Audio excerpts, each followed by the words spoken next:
From the Palace of Auburn Hills, tonight's International Hockey League action pits the Indianapolis Ice against the Detroit Vipers. And a very good evening, everyone. Alongside my color analyst, former NHL netminder and former Canadian Olympian Darren Elliott, I'm John Allers. As the Vipers and Indianapolis Ice get together, the two top teams in their respective divisions in the Eastern Conference of the IHL. Detroit has moved atop the highly competitive Northeast, while Indianapolis has solidified the top spot in the Central Division. Also, the two hottest teams in the IHL coming into tonight's game, Darren. They know each other well going back the last couple of seasons. And as you might expect, two teams that are going well, both teams on good winning streaks right now, getting good defensive play, excellent goaltending, but what you might not expect, Detroit struggling on the power play. Indy is getting great play on that power play. For the Vipers, it's a 6-game winning streak, yet no one has scored in more than back-to-back consecutive games, and that talks about the way this team has done it by committee. No one epitomizes it better than Steve Walker, who's playing his best hockey of late. Keeps getting better and better and is finding a spot in this Viper lineup. He plays a smart two-way game. He's starting to get involved offensively, doing it mostly by driving hard to the net. You talk about players who contribute night in, night out, with or without streaks. You look no further than Pete Savaglia for this Detroit Hockey Club. Pete is truly a complete player, and he has been the Vipers' most consistent player all season. He was dominant in the last game in every situation except on the score sheet. When you talk about the Indianapolis Ice, you do talk about streaks. Their winning streak is 3 in a row, all on the road. They are 4-0-1 in their last 5, and only one player in the entire league is streaking more than Steve Dubinsky. Well, yeah, and it's his teammate. Dubinsky on a 10-game point streak right now, but he really has been a solid contributor offensively all season. He's a big, strong, experienced winger who is really excelling with Kit Miller at the pivot, getting him the puck. No team in the IHL gets more offense from their blue line than do the Ice. A starter in next week's All-Star game for the Eastern Conference will be Brad Warenka. He's having an outstanding season for Indy. He plays in all situations, but he saves his best for the power play, where he's gone 9-22 and 31 on the season. He's an all-star. He's a player. These clubs met in the playoffs last year and went the distance 5 games. They have split this season's series. And we're back to see the Ice and Vipers and look at tonight's keys to the game after this.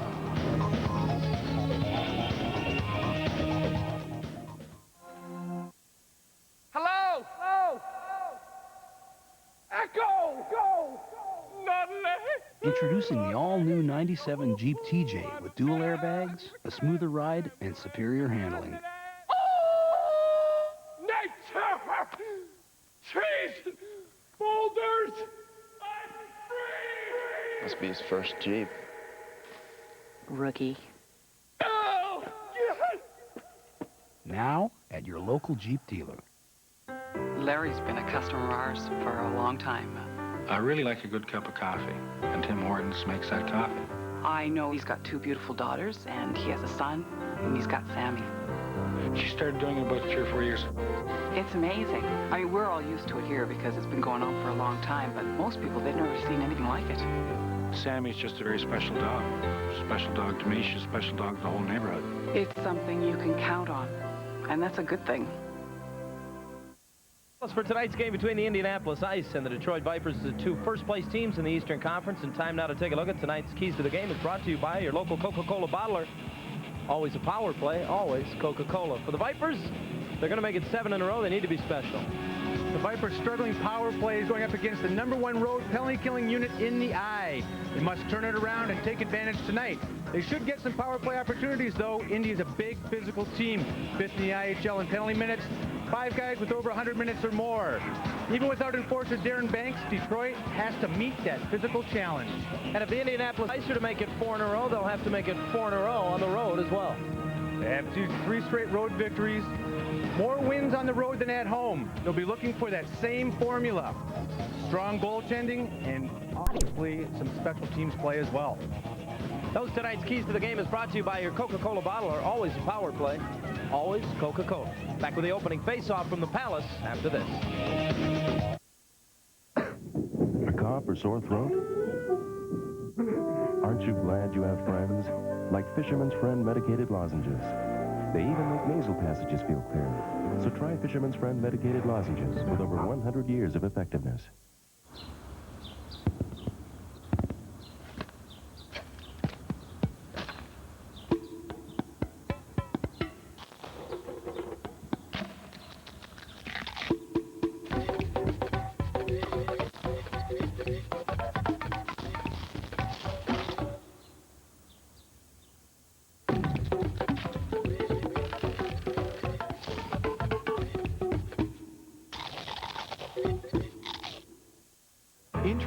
a new, fast way to earn Air Miles travel miles. The new American Express Air Miles credit card. The no annual fee credit card that can earn you air travel and lets you carry a balance. You'll get travel miles virtually every time you use it. And you can earn travel miles 2 ways when you use it at participating Air Miles sponsors.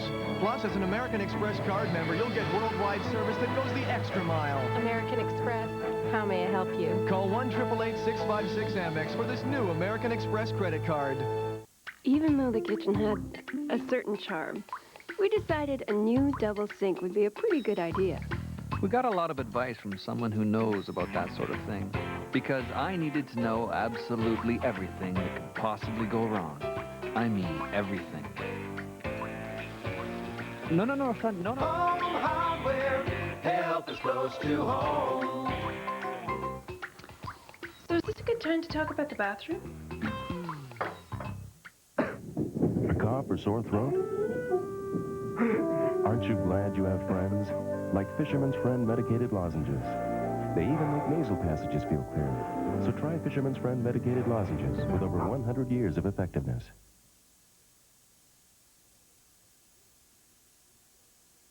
This is TSN.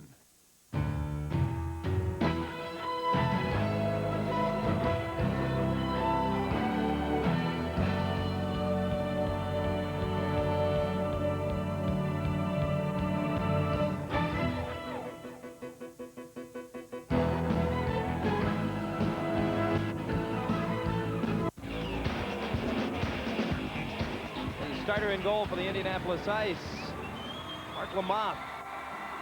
5th overall in the IHL with a 2.51 goals against average and a shutout winner in his last outing at Long Beach. Jeff Reese gets the call in goal for Detroit. There may not be a hotter netminder in all of the IHL. He is 3rd overall with his 2.38 goals against average.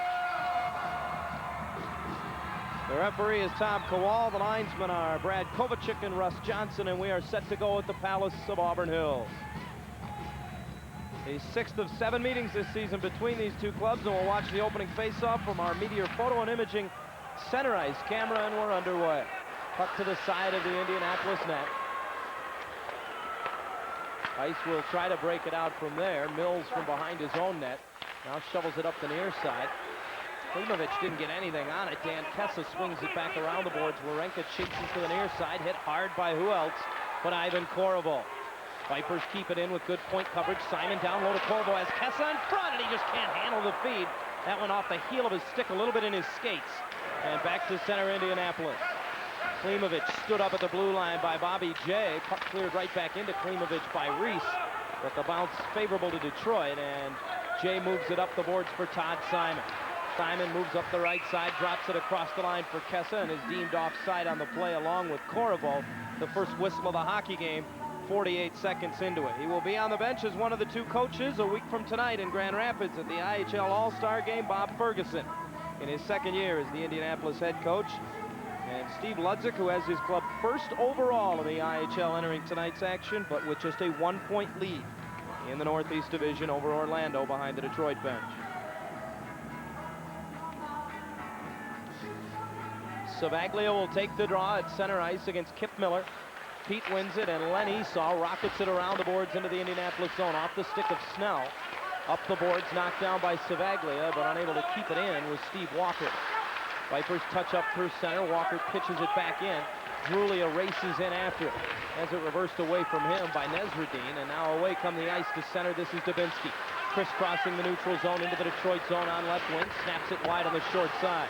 Snell pinches off the right point to keep it in. Dubinsky, who kept cycling down low, keeps it alive for Miller.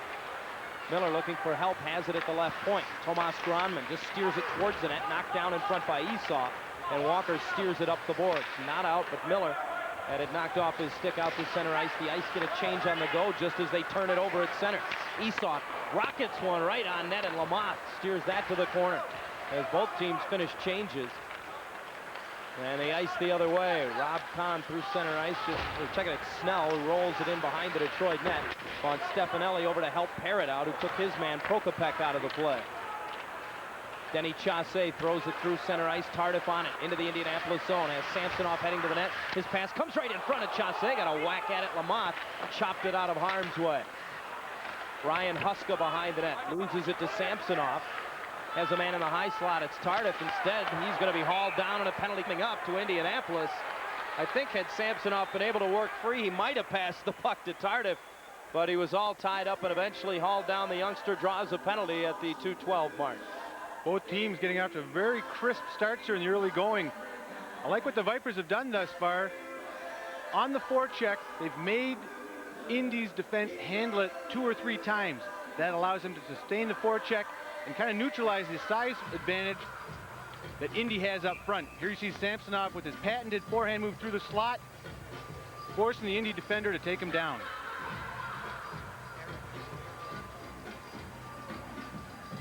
Face-off will be in the circle to the left of Lamothe.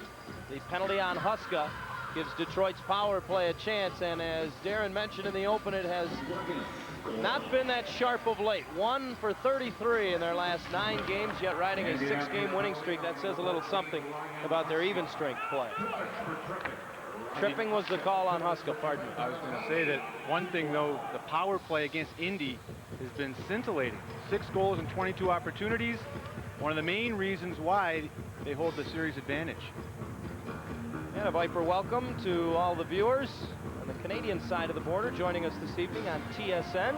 Glad to have you with us as the Vipers and Ice get together, and something's got to give tonight. Both teams playing very well, as we said in the opening. The difference, the goals for, as we also alluded to, that's a direct result of the different operating factors on the power play. Indy scored 4 power play goals in their last game against Las Vegas to win. The Vipers haven't been able to get it going at all on the power play in their last 9 games. Yeah, Detroit offensively is averaging what Indy has been giving up during their streak, yet Detroit's winning streak at 6 and Indianapolis 4-0-1 in their last 5. Behind the net, this is Sergei Samsonov, the 18-year-old sensation out of Russia, takes his man down in the corner. Loose puck, Tardif comes over, allows the point coverage from Herbert. Sends it across, an ill-fated pass intended for Von Stefanelli. Dubinsky will peel back and get a change. And Detroit, with a minute to go on the power play, possesses at center. Phil Von Stefanelli into the Indianapolis zone, hits the brakes and throws it to the corner, heads to the bench for a change. The Ice will collect it there up the high glass, and out they go. And Shaw back to get it for Detroit in his own zone. Von Stefanelli found himself all alone, 1-on-4, dumped the puck in to get a change himself. Nobody there to chase the puck down for the Vipers. Esau gets it across the line for Drulia. He swings it around the dasher near corner Savaglia. Trying to pitch it back down low, had it knocked off his stick, and that'll be swept the length of the ice by Craig Mills. Another quick change for the Indy penalty kill. Vipers with time for one more rush on the power play. 20 seconds remain in the penalty to Huska. Savaglia hinges it back for Shaw. Now back to Pete, who carries in. Dangles around one man, sends it back far point. Esau down low for Drulia. His shot deflected wide. Sent back to the high slot, picked off, and back come the ice the other way. 5 seconds left in the Huska minor. Prokopek 1-on-1 into the Detroit zone, wrists it wide of everything. It'll come back out to the line, and Kessa, fresh off the Detroit bench, throws it low right to Chizowski, whose pass went back through Prokopek. Drulia the other way with a long blast. Lamothe battled it for a moment, but he covers it up. Both teams full strength once again, and we are scoreless at the Palace.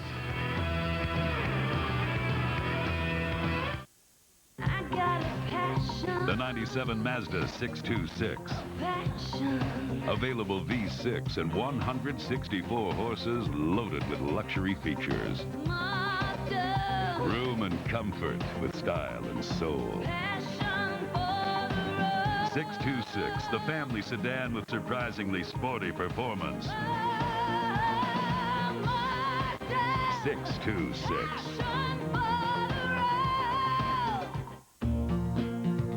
He doesn't really talk about his hair, but I know he thinks about it. I've seen him check it in the mirror. That's why I got him Pantene Pro V shampoo and treatment conditioner to help keep his hair strong. The Pro Vitamin formula penetrates root to tip, while the conditioners improve the hair, helping to keep it looking really healthy, really strong. I notice a difference now. He does too. Pantene Pro V, for hair so healthy looking it shines. Mark Lamothe has been hot of late. That's an understatement. relatively easy chance. Drulia alone.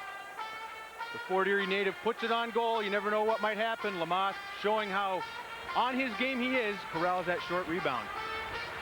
Off the draw in the circle to his left. Herbers with a blast from the point that hits Simon in the skate in the high slot on the ice, trying to find it and get it out. Just diagonally throw it through the neutral zone. Ian Herbers from out of the Detroit zone, plays it up the near boards. Kessa has it under his skate. Simon jams it ahead. Klimovich dug it out though. Ice get the red line and sweep it back in off the stick of Warenka. Jeff Reese way out to play it. Chizowski knocked it down in the corner, but it comes through to Kessa. His rink-wide pass didn't quite make it to Corvo. Trailing the play, this is Herbert. Wrist one towards the slot. Lamothe deflects it to the corner. Kessa keeps it alive. Cycling there, Corvo and Simon. Now to the left point, it's Herbert.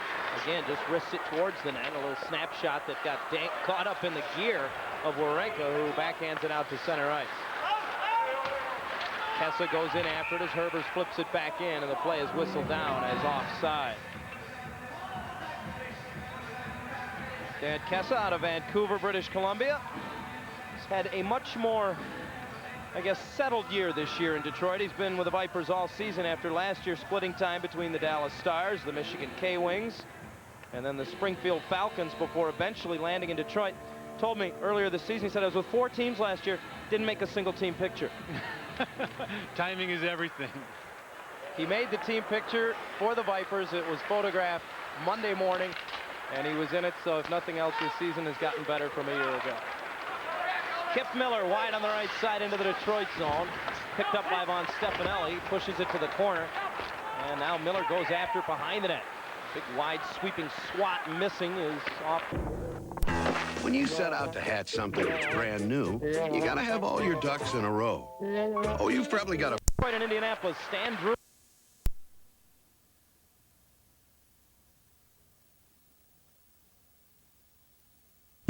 Dave Heimovitz has to turn away, and now the Vipers will be called for icing as Warenka comes back to touch up. Brad Warenka out of Two Hills, Alberta, on his way to the IHL All-Star game. In large part, does very well in front of his goaltender, Mark Lamothe, who we said is so hot here. Warenka good offensively and defensively. You look at these two goaltending tandems, two of the best in the IHL. Reese recently hot in the last month. Lamothe as well. Not a bad deal when Jimmy Waite comes in. Lamothe was already playing well, comes down from Chicago, and he's right on the all-time Indianapolis Ice win leader, Jimmy Waite. And he might be considered the second right now, behind the Lamothe. Ferguson has juggled them pretty well, though. He went Waite, Lamothe, and then Waite, Lamothe, then Lamothe, Waite. Can go on and on with that, but he's got a good duo definitely there. Only 3 teams in the IHL have 2 goaltenders in the top dozen in goals against average. Indianapolis and Detroit are 2 of them. The Cincinnati Cyclones are the other. And it's reflected. I mean, the Vipers goaltending has really solidified. Young Rich Perrant, known as Bernie, went for a stretch of 17 or 18 games in a row, then pulled a hamstring or a groin, was sidelined, and Jeff Reese stepped up and has showed the type of goaltender he's always been in his career, and the reason that Rick Dudley went out and got him. Huska at center for Indianapolis has that one bounce off his skate, steered to the near corner. Reese comes out, takes a look, stops it, and sweeps it along. Heimovitz took a wave at it, knocked down at the line. Deflected to the near boards. Len Esau loses it. Huska fired it in front. Nobody there but Shaw, and again it's held in by Warenka at the line. Vipers have struggled a little bit at times in their last few games in getting it out on the first try. They have been lucky they haven't been burned by it too much. Indianapolis going for a change as Reese moves it ahead for Tardif. Patrice Tardif, who has a goal in each of his last 2 games, brings it into the zone, now takes it high at the blue line. Oh, he had a man down low. That was Samsonov. But the pass broken up as Klimovich came back. Herbers at the blue line, having trouble moving it, and now it's swept into the Detroit zone. Chizowski goes in after it. Driven up the boards, Kessa handles it and throws it to center off the stick of Corvo. And behind the Indianapolis net, Lamothe didn't play it. Kessa rocked Dupuis down low, but he was able to outlet the puck, and now 2-on-1 of the ice the other way. Klimovich comes in, fires it, save, Reese will hold on. 8 minutes into a scoreless battle.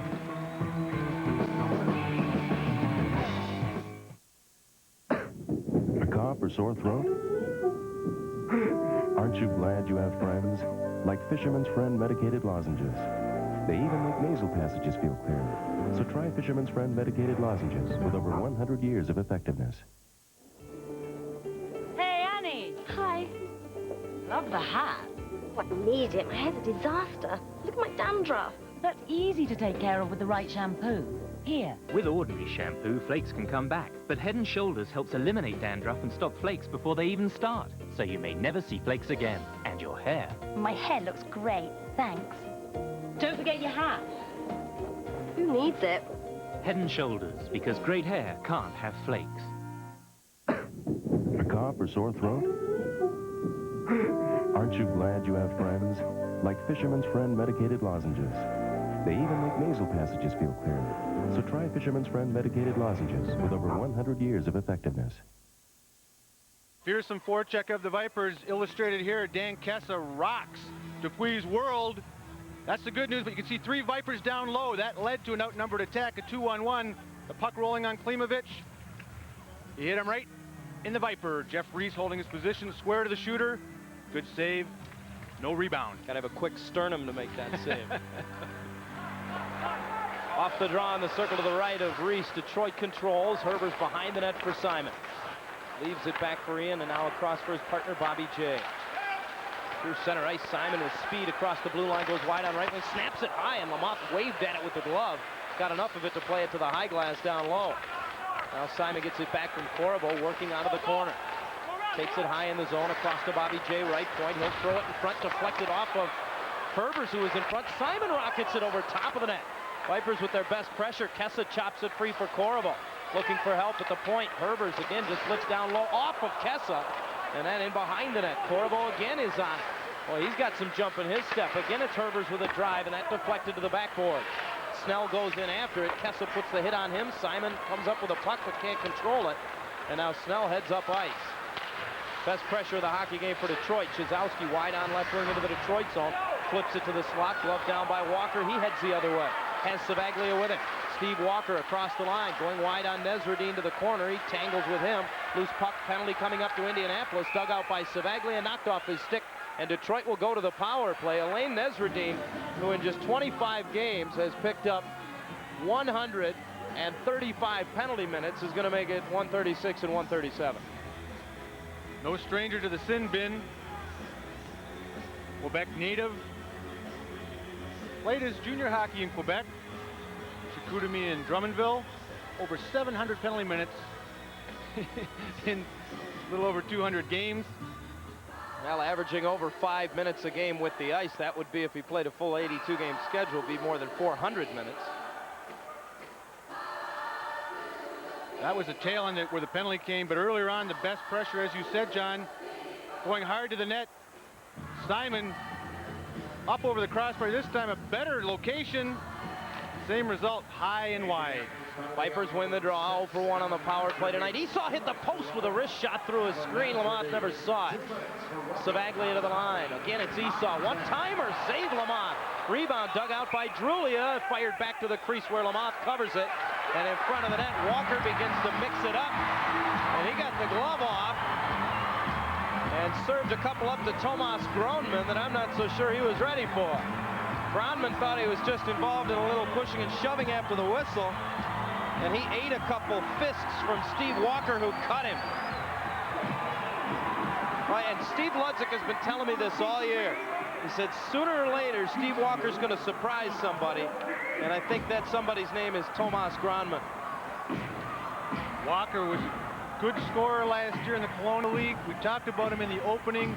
He has a complete game. He's tougher than he's showing, at least in the fighting capacity thus far. He was ready to go. Gronman wasn't. Gronman shaking his head in his first North American season out of Finland. Not so sure that's the way they play over there.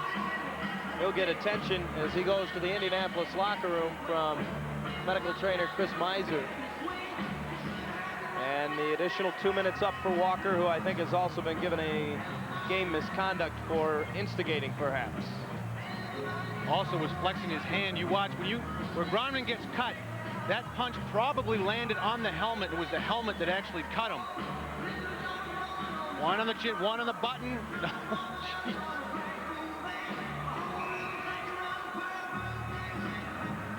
Okay, he could have got cut 3 or 4 times. Well, it's going to nullify the remainder of the Detroit power play that was only 14 seconds old. Len Esau at the outset of that power play hitting the post on a wrist shot that never left the ice, but Detroit was getting the traffic in front and getting the puck where they wanted it. That's at the middle of the ice at the blue line. But now it'll be 4-on-4 for the next $1.46. After that, John, the Vipers went to the umbrella, something they haven't used that much this season. Since they acquired Len Esau, he has the big shot. He had the one-timer that did get through as well. Here are the penalties. So as Detroit wins the draw, the puck rolls back into their own zone, and the teams once again are even strength. Thomas Gronlund, 2 minutes for Rockland. To Detroit's number 27 is Steve Walker. Simon brings it through center. Drop pass intended for Samsonov is broken up. Now turned over at the Detroit line. Simon gets it back, looking for help as he peels in. Turns back, tees one up, stick save. Lamont does not cover it the first time, then does the second time and leaves it for Warenka behind the net. If Walker just got a double minor for roughing, he certainly got his money's worth out of that. Is that the way they announced that? They announced it as a double minor. Corvo serving the extra penalty. Walker then went to the room because he hit the helmet, and it was a hand to be looked at. Hopefully he's not injured. He's been playing so well. Good point by you, but I've seen fighting majors where guys didn't get as much mileage out of their bout, and Steve Walker will just get 4 for roughing.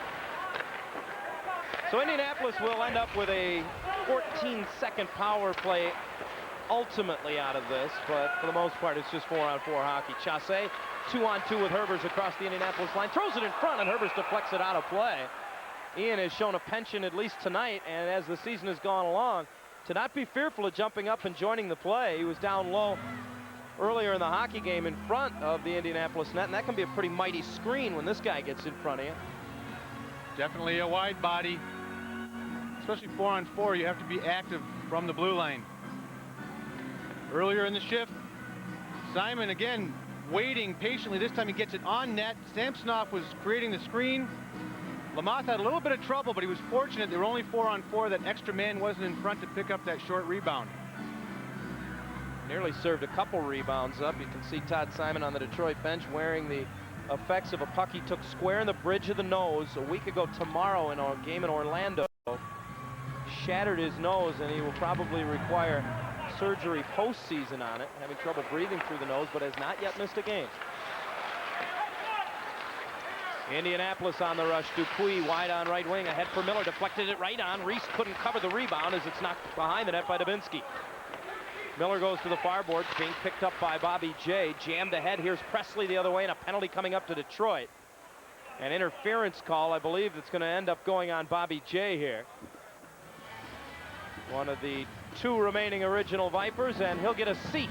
And Indianapolis will get a power play midway through the first.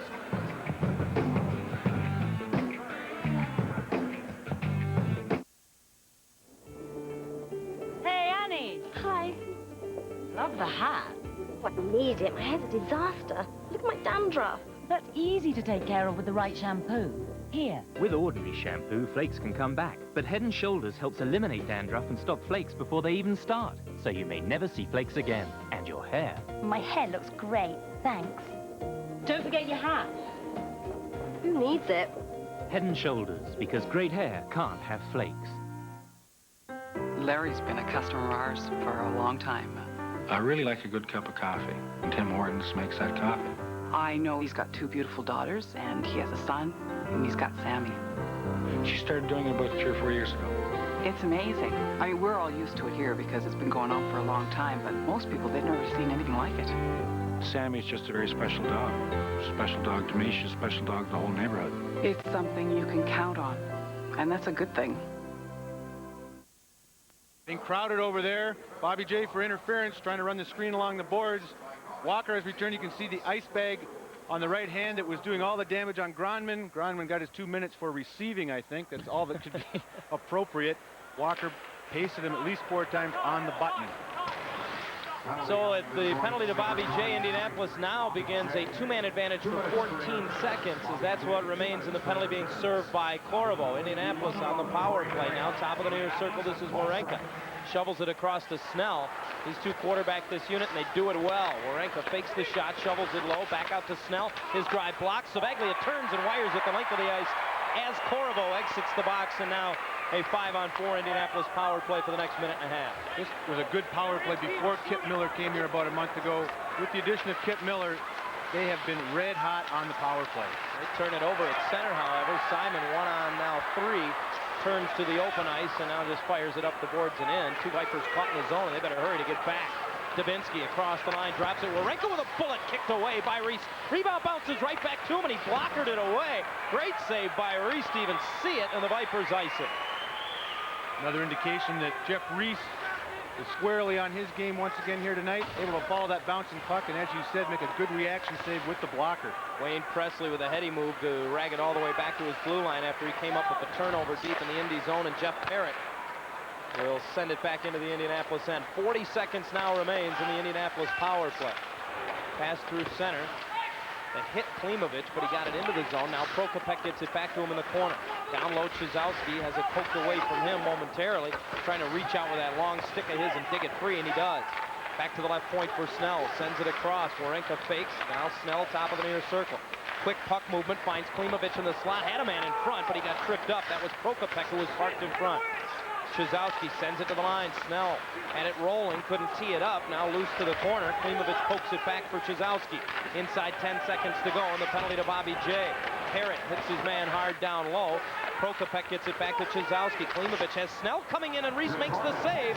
The rebound to the far side, picked up by Tardif as Jay comes out of the box, and both teams are full strength. The puck played off a Detroit player in the bench and whistled down.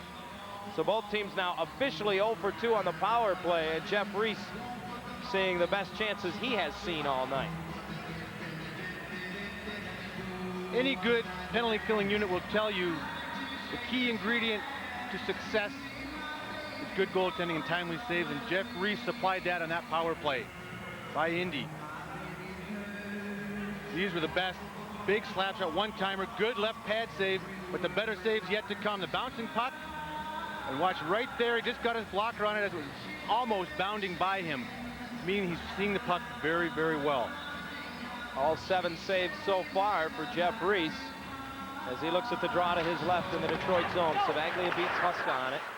Len Esau goes after it, finds Savaglia in the middle. He threw it up and away. This shot blocked.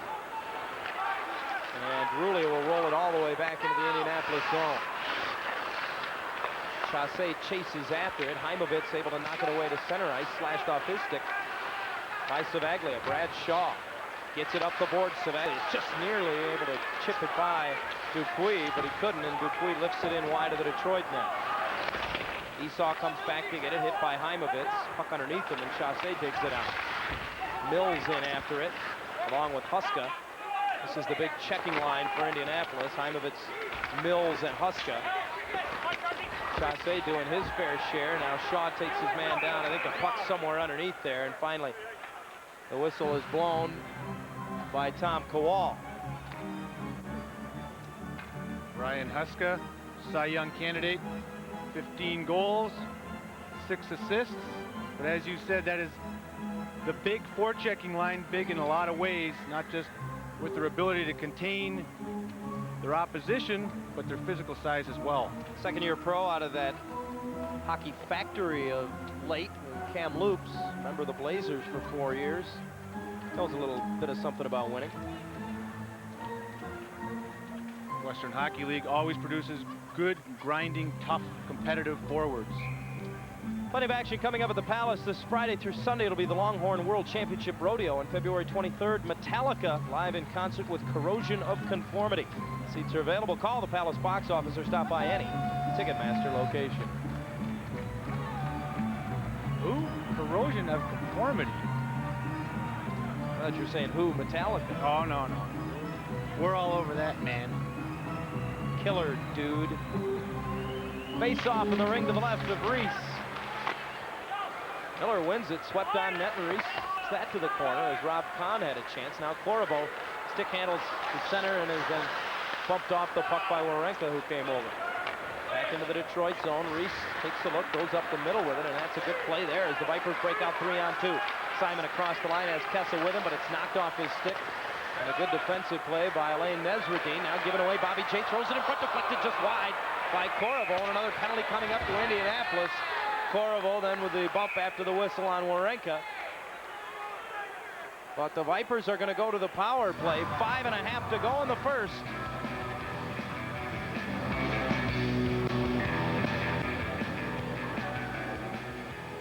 Seemed to be some question for a minute there whether or not the penalty was on Detroit or not. I know Corriveau was looking as if he didn't know after the whistle, but it's Nesradine again who will get the gate hooking this time. He was beaten in front off that deflection. Could have been hooking, could have been piling on. Watch him here. You see Simon is trying to get to the front of the net. Hooked him to the ice as he tried to use the old spin move. Talked about it on his first infraction. Nesradine, a very physical player. Face off to the right of Mark Lamothe, who suddenly hasn't seen much action in the last few minutes because of Indy's power plays. Savaglia swings it down low. Walker has it there. Trying to move it to the slot. That's picked off by Christian Laflamme, who circles the net and rifles it even over the Indianapolis bench and into the crowd. That's an unfortunate break for the Ice. That'll keep the face off deep in their own zone, just 14 seconds into this power play. Bob Ferguson, a very successful junior coach in the USHL. In his second year in the IHL.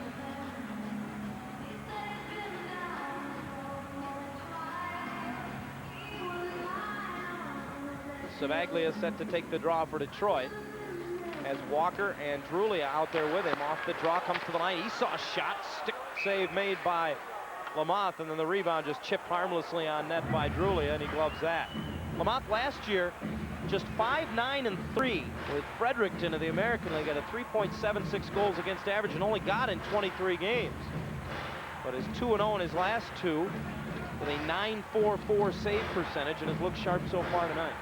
What a difference a year make. Last year he backed up Patrick Lebrec, who finds himself in Quebec this year backing up Stefan Beauregard. He can't get into a game. Vipers win the draw. Walker off the right wing wall, leaves it for Savaglia out high. Shaw across for Esau. High pressure out high from Dubinsky. Down low now, Savaglia lost the handle right at the side of the net and it's swept away. Indianapolis taking Detroit out of their power play a little bit by making them play it down low. Icing will be the call as Shaw's pass at the blue line misses Drulia, and Wawrinka easily touches up. 1:09 now to go in the Detroit man advantage.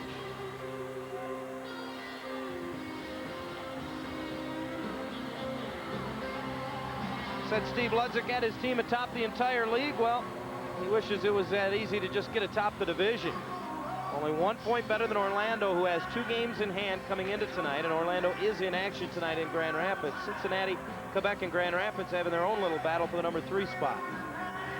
Ludzy's had to piecemeal lineups together many nights. Probably won't garner the number of votes that he probably deserves for Coach of the Year honors. Everybody thinking that this is such a talented team, and it is. But he's had to do a fine job behind the bench.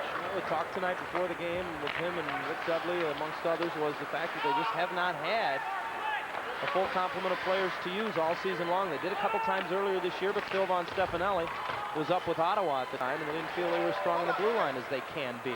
There is Von Stefanelli with it, and now a penalty coming up to Detroit. Tardif, I believe, is going to go off, or did they get Samsonov for a hook here? I think they got Sergei Samsonov, Detroit's version of Lady Bing. Just the second time all season he's been whistled for anything. The first time he was whistled, he got a minor, a double minor, and a 10-minute misconduct, so he now has 16 penalty minutes. Hooking will be the call, and the Vipers twice now nullifying power play chances in their midst by taking minor penalties. You have to admire what they're trying to do down low. They're trying to run the screens, run the picks, and get open on the far side. But as you indicated, Indianapolis doing a nice job of taking the Vipers out of the rhythm on the power play, making the puck go down low. They would rather have the shot come in from the point, and they're taking that away. 1 for their last 36. Hard to say they really have a lot of rhythm right now on that power play. And as it's 4-on-4, that'll be icing on Indianapolis. And with 4:08 to go in the first, we'll take a break. No score at the Palace. Introducing a new fast way to earn Air Miles travel miles. The new American Express Air Miles credit card. The no annual fee credit card that can earn you air travel and lets you carry a balance. You'll get travel miles virtually every time you use it. And you can earn travel miles 2 ways when you use it at participating Air Miles sponsors. Plus, as an American Express card member, you'll get worldwide service that goes the extra mile. American Express, how may I help you? Call 1-888-656-AMEX for this new American Express credit card. Who do you love? Who do you love?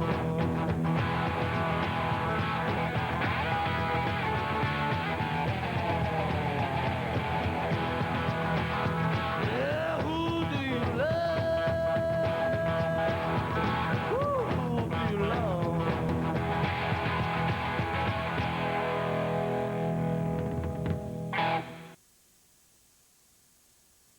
First period's been very important for both of these hockey clubs this season, yet they have not done as well by goal differential in the first as they have in their other 2 periods. And as we go down the final 4 minutes of a scoreless first period, it's interesting to note that while the first period is the worst for both of these teams, Detroit's 18-0-0 when leading after 1. India's 13-1-3. But Stefanelli rockets it home right off the draw, and there's the lead. 1-0 Detroit. And that is a goal differential. Change that graphic. It just went to 6. But that's the option they're looking for. So many times the Vipers generate offense off of one face-off. It's usually Savaglia. This time it was Simon. Late pressure on Stefanelli. Got to the middle. Ripped it over the catching glove of Lamont. He probably thinks he should have had it because I think he saw it all the way. Yeah, there was no screen there. Second straight game in which Von Stefanelli has netted one, and Detroit has a 1-0 lead. The importance of leading after 2 can never be overstated, but sometimes the importance of leading after 1 can be understated. Both of these teams know that importance, and Detroit now has that lead. Indianapolis will, however, have a power play in 5 more seconds. Loose puck side of the Detroit net. Tardif is up with it. Skates it to center, gets to the red line, and diagonally dumps it in as Nesradine comes out of the box, and Indy now on the power play for 1:10.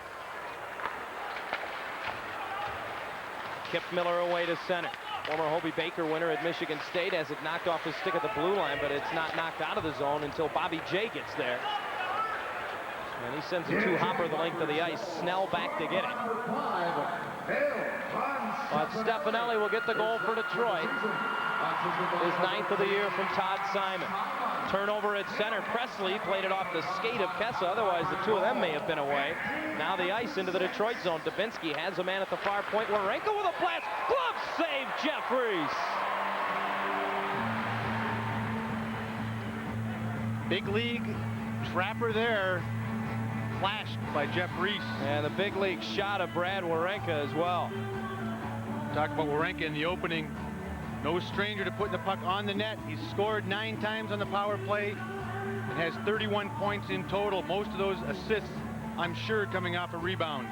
Leads all defensemen in the league in assists with 41, but his 17 goals are second most in the IHL. Made quite a bid for number 18 right there. Indy still on the power play for a half a minute. Off the right wing half wall, Miller plays it back to the line. Warenka across now for Snell. Back to Warenka in the middle. Miller can't stop it with the skate. Dubinsky is there in the corner to keep it alive. Back up the boards. Miller sends it across. Snell able to control the pass. Back to Warenka. Winds up. That's a fake. Over to Snell again. He wants to send it down low. That pass intended for Kahn. Broken up by Bobby J and iced by Stan Drulia. Samsonov's penalty will wind down. He will rejoin the play, and both teams now full strength as he is on the ice. Shaw behind the Detroit net, wires it around. Walker didn't see it coming. Chizowski stepped in front of it. Now plays it to the corner. Shaw with it there, plays it around the back wall. 2 minutes to go in the first period. 1-0 Detroit, and Len Esau will get it out right up the middle on net. Chassé, the first man in, and Lamont took his time, then turned it over to Walker. Chassé out of the corner, still has it. Brings it to the high slot, but it rolls off his stick, then gets it back. Good work by Denny Chassé. Ahead now for Simon. looking for help. It's back to Chaussee, a little bit behind him. He's taken down, and another penalty coming up to Indianapolis. With a $1:38 to go, Brad Wawrinka, the former All-American in Northern Michigan, disagrees, but he'll get a seat. Wawrinka got trapped in the zone. As you remember, he was out on that power play. He has to be tired, and all this was set up because of the indecision by Lamothe not to play the puck quickly. Vipers were able to keep the zone.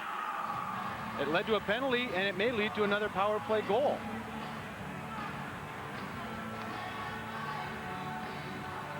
Well, I thought Lamothe was just playing possum to cover that puck. I didn't think there was any way he was going to play it. And when he did, he pretty much went to a danger zone with it. He really did. Well, he froze. It looked like he was truly undecided whether he wanted to play it or freeze it. It looked like a goalie in a pickup game where he let the guy skate by it because you know there's going to be no contact. And it led to the trouble and eventually to the penalty taken by Wawrinka. Face-off rim of the circle to the right of Lamothe. Davinsky to oppose Savaglia, and it floats back into the Detroit zone. Detroit with their 4th power play chance in the period. And if they could convert here, what a difference that would make. Savaglia across the line from Esau, gets it to Walker. He has a man with him, takes the shot, and a save made by Lamothe. Drulia couldn't get to the rebound as Nesradine had a hold of his stick. Now it comes right in front to Drulia, score! Savaglia set him up after he finally got free from Nesradine. It's 2-0. Some things aren't that apparent, but Steve Walker made the correct decision to put the puck on the goal instead of trying to force the pass, something he may not have done or had the confidence to do 3 weeks ago. Because of that, they were able to keep the puck in the zone, and of course, once you have Savaglia and Drulia, they're going to get a good chance, and more often than not, they'll find the twine. Look at the patience by Stan Drulia. His 23rd of the year comes on the power play, and for Drulia, his 4th in 6 games against Indianapolis. Ryan Huska, outside of his comfort level there behind the goal, tries to clear it feebly up the middle, served it up for Savaglia. 2-0 is huge with the defensive style of the Vipers.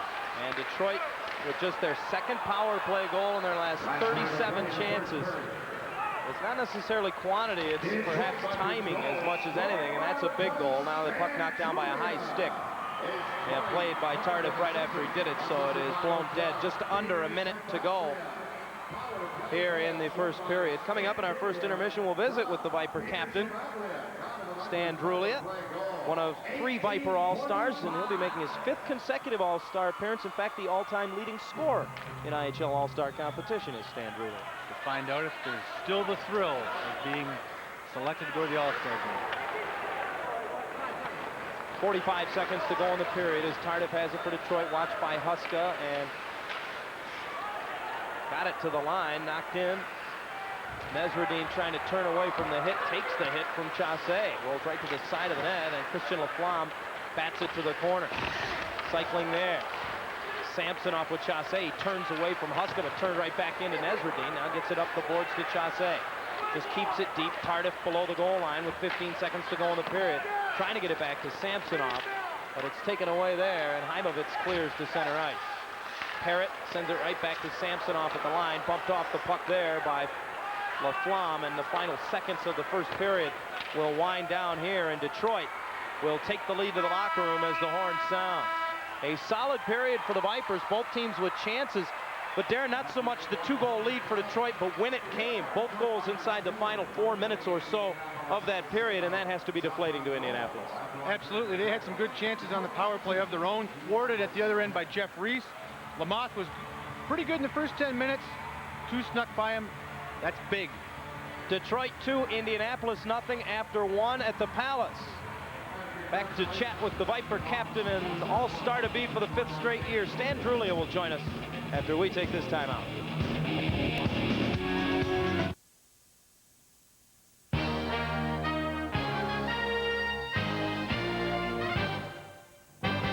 This sports break is brought to you by Mazda, passion for the road.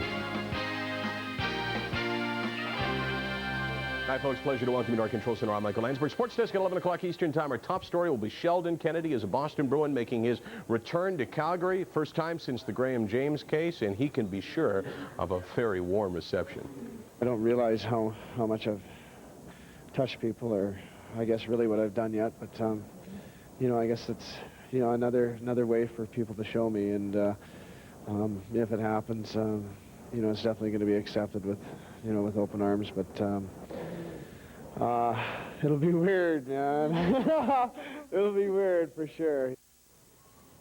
So that'll be our top story, plus all the NBA, including the return of Dennis Rodman. The second half begins tonight. You can see it all on Sports Desk, 11 Eastern. The 97 Mazda 626. Available V6 and 164 horses loaded with luxury features. Room and comfort with style and soul. 626, the family sedan with surprisingly sporty performance. 626.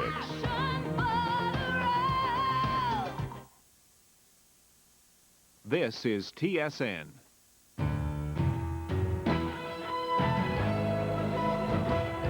Vipers 2 and the Indianapolis Ice nothing after one period of play at the Palace of Auburn Hills. John Ollers alongside my color analyst Darren Elliott, and something that has not come easy for Detroit of late.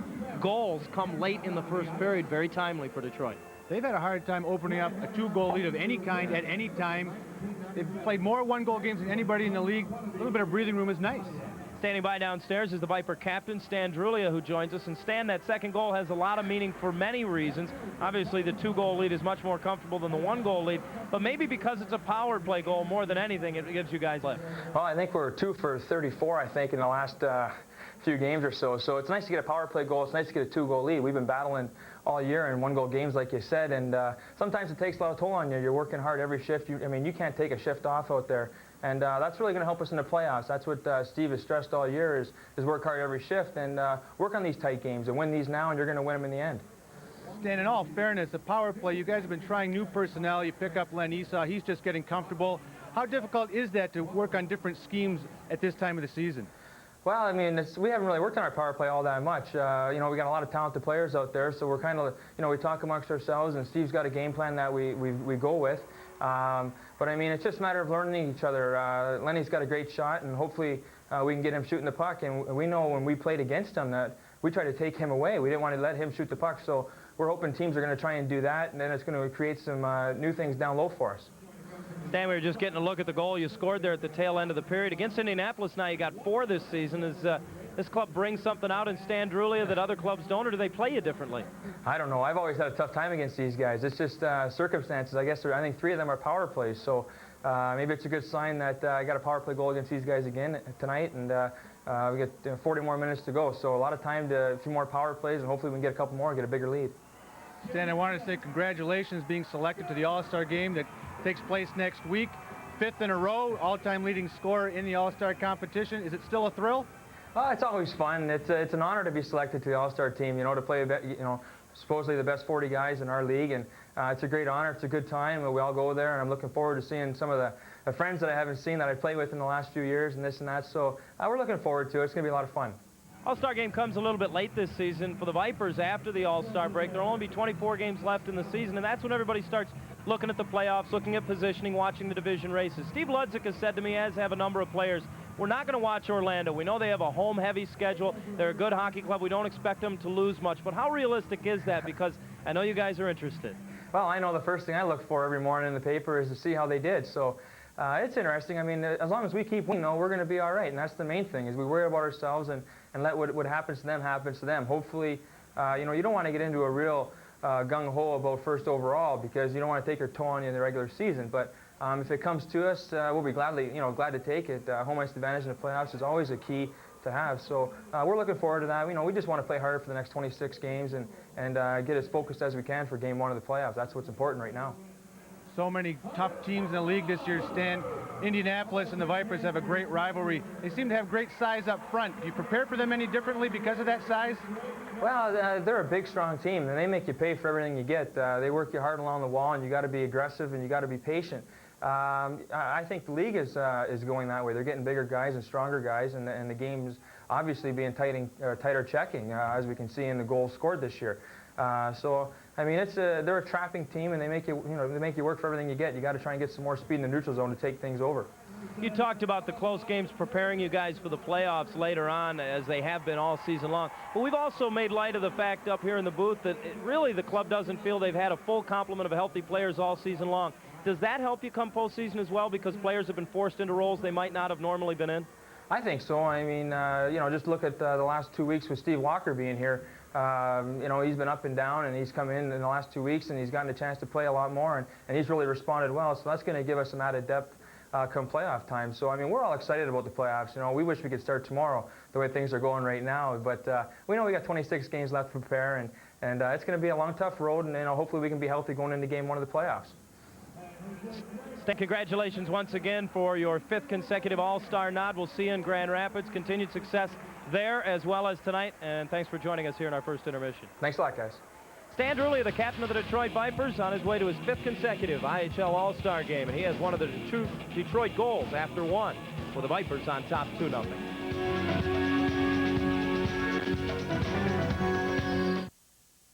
It was more than a rivalry between Canada and Russia. It became the single greatest sporting event in Canadian history. It was the shot heard round the world. This is the 1972 Canada Cup, the first time the All-Stars of the NHL united against the most feared hockey team in the world. And now, for the first time ever on home video, you can own a piece of hockey history. Summit on Ice captures every great moment from every game with more than 90 minutes of exclusive action footage, interviews with all the key players and personalities, and the haunting play-by-play call of Foster Hewitt, all digitally remastered. This was the series. This was the game. And where were you when Henderson scored the goal? Summit on Ice is a must-have for sports fans of all ages. Now it's yours to own and enjoy for years to come. Have your major credit card ready and call now for delivery of this true hockey classic. This video is not available in any stores, so order now. Retirement, June 2020. Retirement income, $40,000 a year. Required savings. Fiction? No. Reality. Get a reality check on your RRSP. Call today to receive your Scotia RRSP reality check, an 8-page personalized financial report and action plan. It'll provide the facts you need to help make your retirement goals become reality. The Detroit Vipers 2 and the Indianapolis Ice nothing after one period of play at the Palace of Auburn Hills. Darren and I speaking in the first period about the great run Jeff Reese has had of late to become the #3 all-time goaltender in the league with a 2.38 goals against average this season. But the Vipers have another netminder. He is still considered a rookie by IHL standards. Rich Perrant has really only been in this league for about a year. He is 2nd overall in the league in goals against average, and only 2 goaltenders have won more games than the one they call Bernie. And we take a closer look at Viper netminder Rich Perrant. So many things can play a role in the outcome of a hockey game that the game itself can become an anomaly when trying to figure out why things happen. But one thing is universally agreed upon, and that is good goaltending can overcome all. For the Detroit Vipers, the words good goaltending for the last 2 seasons have been found in a thesaurus next to the name Rich Perrant. A lanky block-out-the-sun type of netminder, the 6'3" Perrant made the jump from the Colonial League's Muskegon Fury at mid-season to join the Vipers a year ago. And head coach Steve Ludzik isn't so sure his days of league jumping are over. He's the type of guy, if he keeps working diligently, he can get a chance in the National Hockey League. And I know personally I'm a hard guy on goalies, and I'm hard on him more than anybody because I'm on him about his, working hard in practice, and he can't have it that, off day and that. But we know each other very well. Very well indeed. In the 3-year pro career of the Montreal native, Ludzik has either been his head coach or an assistant in each of those seasons. He has watched Perrant win over 70% of his decisions, and in that time he has seen a marked improvement in both his game and his dedication. Although he's not very good yet handling the puck, it's like night and day compared to when I had him at Muskegon. I used to just basically tell him to stay behind the net, like stay in the net, let it go around. He's really improved that. I think the #1 thing I think's improved, which is something that people can't see, is his conditioning. He weighed 235 pounds, I believe, when I got him in Muskegon. He's at 200 right now. Nicknamed Bernie in reference to the one-time Stanley Cup winning goaltender in Philadelphia, Perrant was 16-0-1 a season ago for the Vipers. Despite missing the final 2 months of the season after his call-up to Detroit, he was still the Colonial League goaltender of the year last year and has established himself as the Vipers' all-time winningest goaltender. Lofty accomplishments all, and many would let them go to their head. But Perrant has always had a quiet confidence. A confidence that isn't so quiet on the ice, according to his teammates, who like Bernie when he's cocky, they say. But he says confident. Cocky is actually / confidence. It's definitely, if you're going to say to yourself, that guy's not going to beat you with that puck. I mean, that might seem cocky to somebody outside the hockey world, but to me, it's like I'm being very confident. As far as this guy comes down on me, he's not scoring on me. And that's my attitude. Early this season, Perrant was called upon to do the yeoman's work in goal upon the exit of Darren Madeley to San Jose of the NHL. He started 14 straight, appeared in 16 in a row, and was in goal in 25 of 29 at one point. A workload that he handled well, but he had to adapt to. Last year, I mean, I'd be off for a couple games and play, and it was easy to get into them because I was sharp, mentally prepared and everything. And this year, I've kind of had to pace myself as per se. I mean, we've had some 4 and 5 nights and 5 and 7, and you know, I played 15 in a row at one point. So you definitely have to take a different outlook. But I mean, you try to be focused for 60 minutes, and hopefully the physical part will take over. And if the physical part takes over, Ludzik has no problem relying on his 24-year-old backstop. I always think your goalie has to be your best athlete on your team. In front, if we had individual athletic skills competition here, like the old superstars, he might have a chance to win that. He'd be maybe the best basketball player, up there as a golfer, tennis player. He's just a natural athlete. So he's got the natural skills. With the addition of Jeff Reese, the Viper goaltending rotation, Perrant may not need to be the Lone Ranger of the Detroit crease anymore. But it's nice to know that if he's needed, he has all the durability and the skill to be the difference in the game. We're through one period of play at the Palace of Auburn Hills, and we'll be back with more after this on the Viper Hockey Network.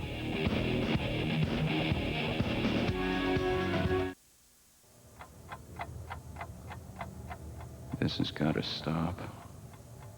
Me, of all people, losing sleep over money.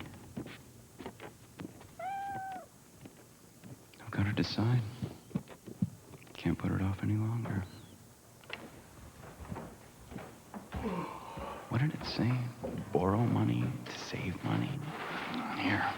The Scotia RRSP catch-up loan for unused RRSP contributions. Borrow $15,000 and get back $6,000 in income tax, put that toward the loan, pay off the rest at $157 a month. You finish paying in 5.5 years and you've saved $19,000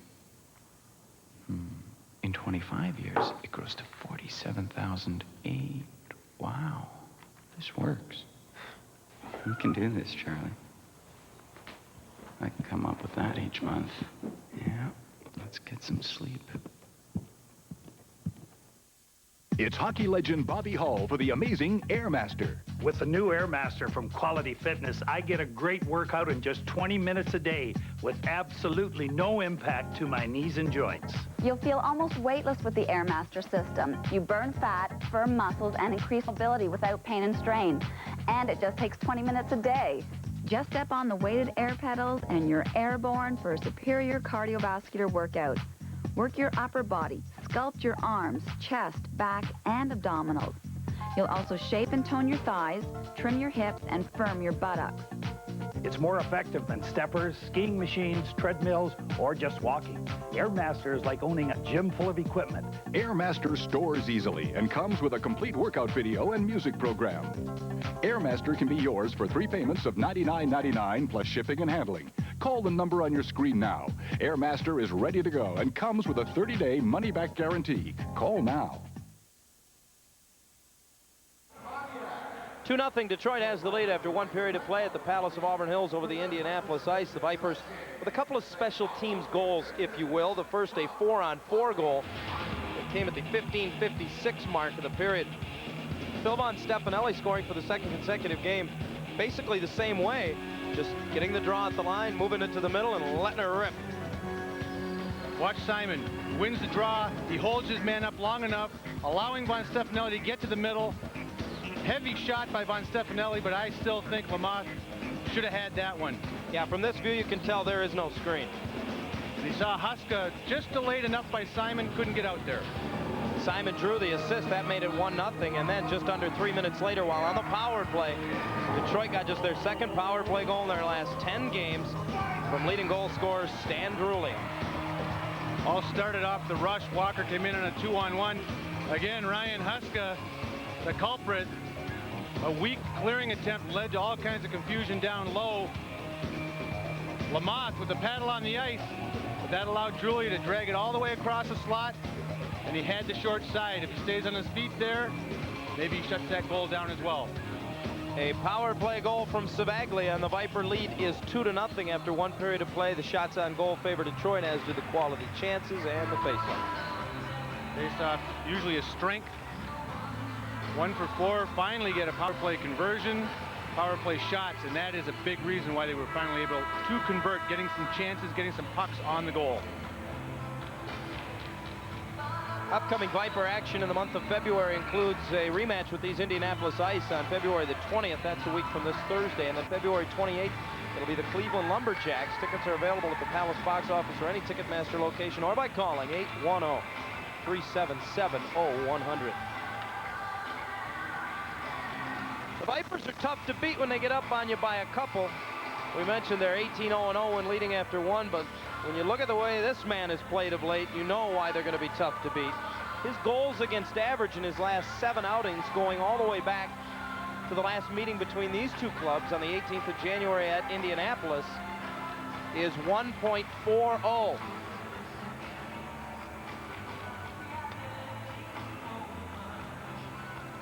He has been tough to beat. As we said, he got it going in that game against Indy when the team needed it most, when Perrant went down with an injury.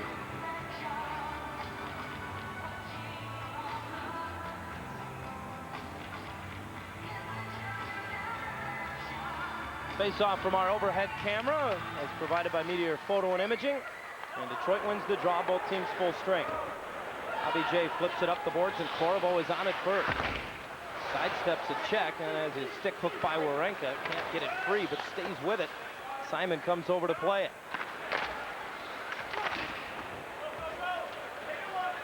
Around it comes near side. Hard charging Detroit forecheck to open the period as Kessa bangs his man, gets it back in the slot, shot, and that off Lamothe to the near corner. Christian Laflamme failed to get it out. Kessa chases Klimovich to the corner after it, reversed away and past Warenka. Simon comes flying in and put the hit there on Prokopek. Puck behind the net to Klimovich. Both teams need to get a change. And the ice finally clear to center. Glove down by Herbers, played by Walker, so it's whistled down. Todd Simon was a little shaken up as he headed back to the Detroit bench, but it was after he put the hit on Prokopek along the near wall, he seems to be able to shake it off. Good forechecking shift, as you said, John. Led directly to a chance. Was into Prokopek. Hard to tell from that view whether anything specific happened to him. Savaglia falling down at center ice as he tries to play the pass. Nesverdine moves it back for Miller across the line to Rob Kahn. His shot wide, short side. Drulia coming back on the left wing, has it, and now feeds it away. Savaglia toe drags across the line, splits the D, hauled down, shot saved by Lamothe, as Pete did a great job to get a shot away as he was losing his balance, and sweeps it off the stick of Dubinsky in the slot, nearly putting another one on net. Shaw steps up, then has to retreat, gets it to Tardif, right back across the line. Nesverdine takes him to the far wall. Drulia rifles it right through the crease. Lamothe had to be careful not to have that one hit him and go in the goal. Rob Kahn steers it deep into the Detroit zone, and Indy will go for changes. On Stefanelli, near side for Tardif, and he gets pressure and backhands it up the boards the length of the ice. Lamothe has to play it as the Viper forecheck again was there. Samsonov dug it out and nearly wrapped it right around into the empty net. Poke back to the corner. Tardif digs it out. Circles away from Warenka as it slashed off his stick. On Stefanelli keeps it in. Chasse in the corner, rifled it across the slot. Too hard for Samsonov. And Indy able to clear. Samsonov gets it back, right back in with Chassé. Sammy splits the D, walks in, score! On the backhand, put it on the highlight reel. Get it on the internet. Electronic scouting, that's what they want to see, and that is what he's capable of doing. Unbelievable. 17th of the season for the young man who has played better with each game since he came back from the World Junior Tournament, where he was voted the best forward, and it's stuff like that that makes you the best.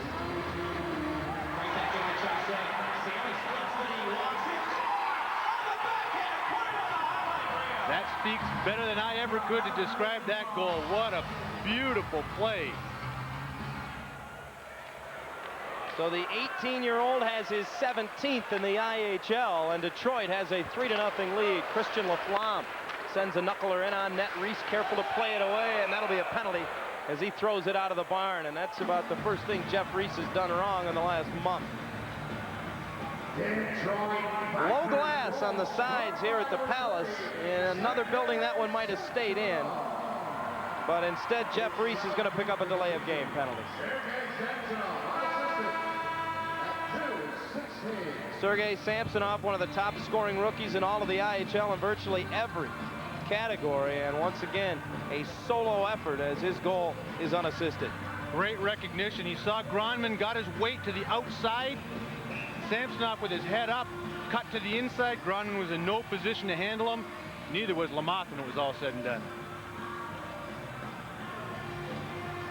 Corriveau will serve the penalty for Jeff Reese for delay of game, and Indianapolis will get their 4th power play chance of the hockey game. And if they're going to get back in this thing, Darren, they certainly have enough time, but this would be a good time.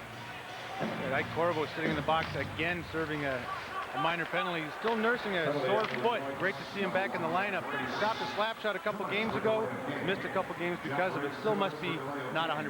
Yeah, it was Saturday night in Cincinnati when he took one in the first period. Didn't play the rest of that game, then was a scratch from Sunday's 3-1 win over Cleveland here at the Palace. However, I was impressed with the jump he had in the first period for a guy who didn't even skate on Monday in practice because of the pain in that foot. Having trouble getting it in his skate. Herbers touches the clear through center ice from Bobby J, and that's unfortunate. A 2-line pass whistled, and the faceoff now reverting back into the Detroit zone as the Vipers kill off the first half minute of the Indianapolis power play. Two very steady performers, Bobby J and Ian Herbers, joining the youngster on the bench. Orlando and Grand Rapids are in the middle period, tied at 1 up at the Van Andel in Grand Rapids, no doubt in front of another sellout crowd. And Quebec with a 2-1 lead at home over Manitoba in the IHL's version of the Battle of Canada. Kevin Hodson was listed as the probable starter for that game up in Quebec. I know you talked about the goaltending situation there earlier in the broadcast, Aaron. Hodson just assigned from the Detroit Red Wings last week. Backing up Stefan Beauregard, who's expected to be there for a 2-week stint is all. Want to get him some work while he's there, which is hard to do behind Beauregard. Kip Miller working the half wall to Warenka as Detroit pressures high now. Less than a minute to go on the Indianapolis power play. Snell winds up, rockets it wide of the mark. Miller on the near wall, reverses it back for Rob Kahn. Jeff Parrott got a piece of that pass. Presley breaks it up, sends it to the slot, and Tardif sweeps it the length of the ice. Going back to that Hodson move for a minute, I thought that was the strangest place to be sent for a conditioning assignment. Beauregard is a workhorse, played 67 games last year, he's played over 40 this year, and he leads the league in wins. Tough place to get any playing time. Kahn stick handling at the blue line, ends up dumped on the play via Bobby J and is offside. Talked about the delay of game penalty being really the only mistake Jeff Reese has made in the last month. Here's why. In his last 7 outings, he is 4-1-1. A save percentage of just a hair under 95%. And it all started in Indianapolis with a 44 save performance about a month ago. And that came at a time when he first joined the Vipers, struggled a little bit, was nursing a bad back. That game got his confidence back to where he had always had it as a National League goaltender. And as we said earlier, John, it came at a time when the team desperately needed him because their workhorse Rich Brunt had gone down. And in that game, Detroit was outshot 46-13 and won 4-2. And you need that if you're gonna. Your goaltender's gonna have to win you some games during the course of the season. The Vipers have gotten that. Rich Brunt did it last game here at home with the 39 save performance. Excellent goaltending by both of these guys. Reese's penalty will not cost the club as Corvo comes out of the box. And the Vipers full strength. Indy now 0 for 4 on the power play as Klimovich brings it up the right wing side. Sergei Klimovich into the Detroit zone.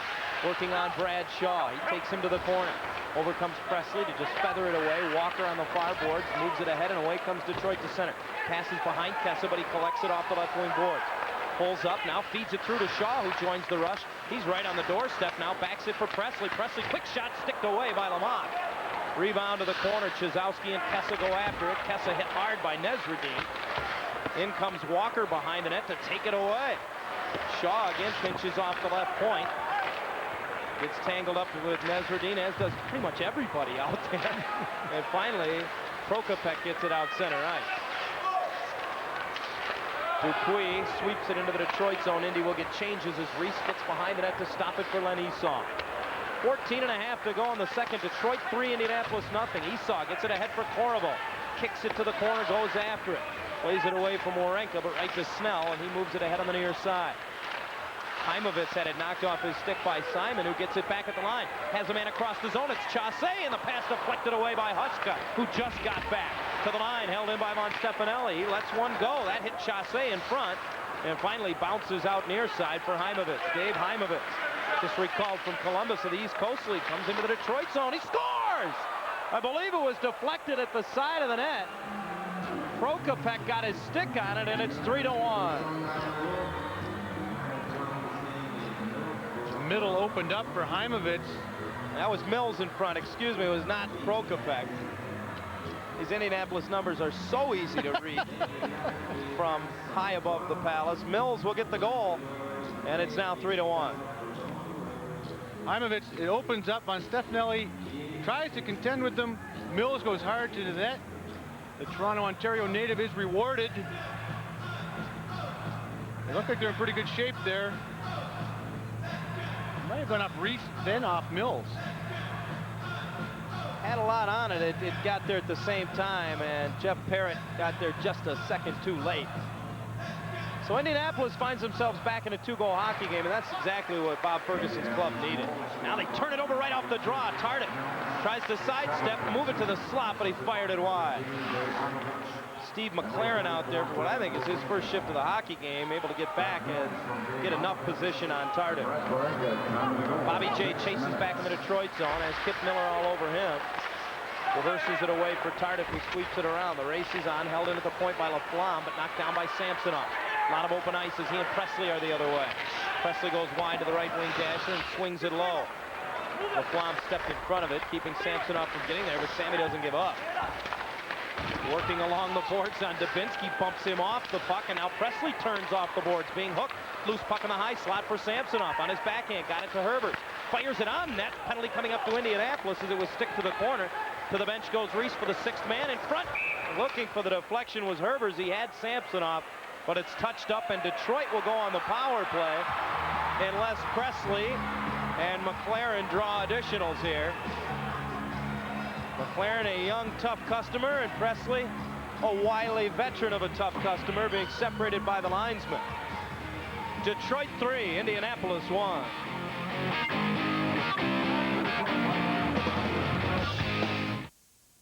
It's hockey legend Bobby Hull for the amazing Airmaster. With the new Airmaster from Quality Fitness, I get a great workout in just 20 minutes a day with absolutely no impact to my knees and joints. You'll feel almost weightless with the Airmaster system. You burn fat, firm muscles, and increase mobility without pain and strain. And it just takes 20 minutes a day. Just step on the weighted air pedals and you're airborne for a superior cardiovascular workout. Work your upper body, sculpt your arms, chest, back, and abdominals. You'll also shape and tone your thighs, trim your hips, and firm your buttocks. It's more effective than steppers, skiing machines, treadmills, or just walking. Airmaster is like owning a gym full of equipment. Airmaster stores easily and comes with a complete workout video and music program. Airmaster can be yours for 3 payments of $99.99 plus shipping and handling. Call the number on your screen now. Airmaster is ready to go and comes with a 30-day money-back guarantee. Call now. All kinds of confusion caused by that forecheck again by the Vipers. Indianapolis getting crossed up, having a hard time contending with the speed of Samsonov. Forced to take a penalty once again. Well, the youngster drew one early in the first period, and he's apparently drawn another while he has done his damage with Detroit's goal here in the second, which I think we may see a few more times in other locations as well as here. Plus, he hit Dubinsky along the boards, and Dubinsky didn't take too kindly to that kind of treatment from the youngster. Detroit, 1 of 4 on the power play tonight with their 5th chance, and Shaw from his knees gets it on net, served right back to the slot by LaFlamme. Savaglia now has it to Esau, left point. Across now for Shaw. Draws Prokopek, now swings it low. Savaglia right back to the corner for Walker. Using the dasher, they just play a little game of catch. To the line, Shaw, one-timer just wide of the near post. Lamothe again didn't see it, I think, through the screen. Warenka on it on the far side, drives it to the line and just out. As Shaw is forced to retreat. Viper player assistant coach moves it up the middle now for Drulia. Across the line with Esau. Esau tried to jam it ahead as Drulia stepped into it. Now to the corner, Warenka spun around, reverses it. Chizowski loses the battle with Savaglia, but the loose puck squirts free, and Nesradine able to ice it. I think long-term, the Vipers' power play is going to be in good shape with the addition of Esau. You can see that Indianapolis is taking that high shot away. They may have to adjust and go down low more often, but I think that once they dedicate some resources to taking that shot away, it's going to open things up down low. Maybe for the backdoor cutter as well. On Stefanelli, wires one right on, blocker save, Lamont for the corner.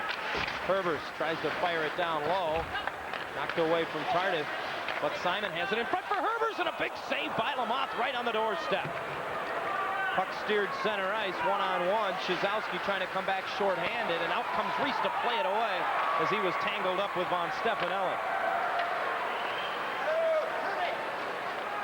Herbers in the neutral zone, waits for everybody to get onside. Simon across the line to Tardif, has Samson off to the slot.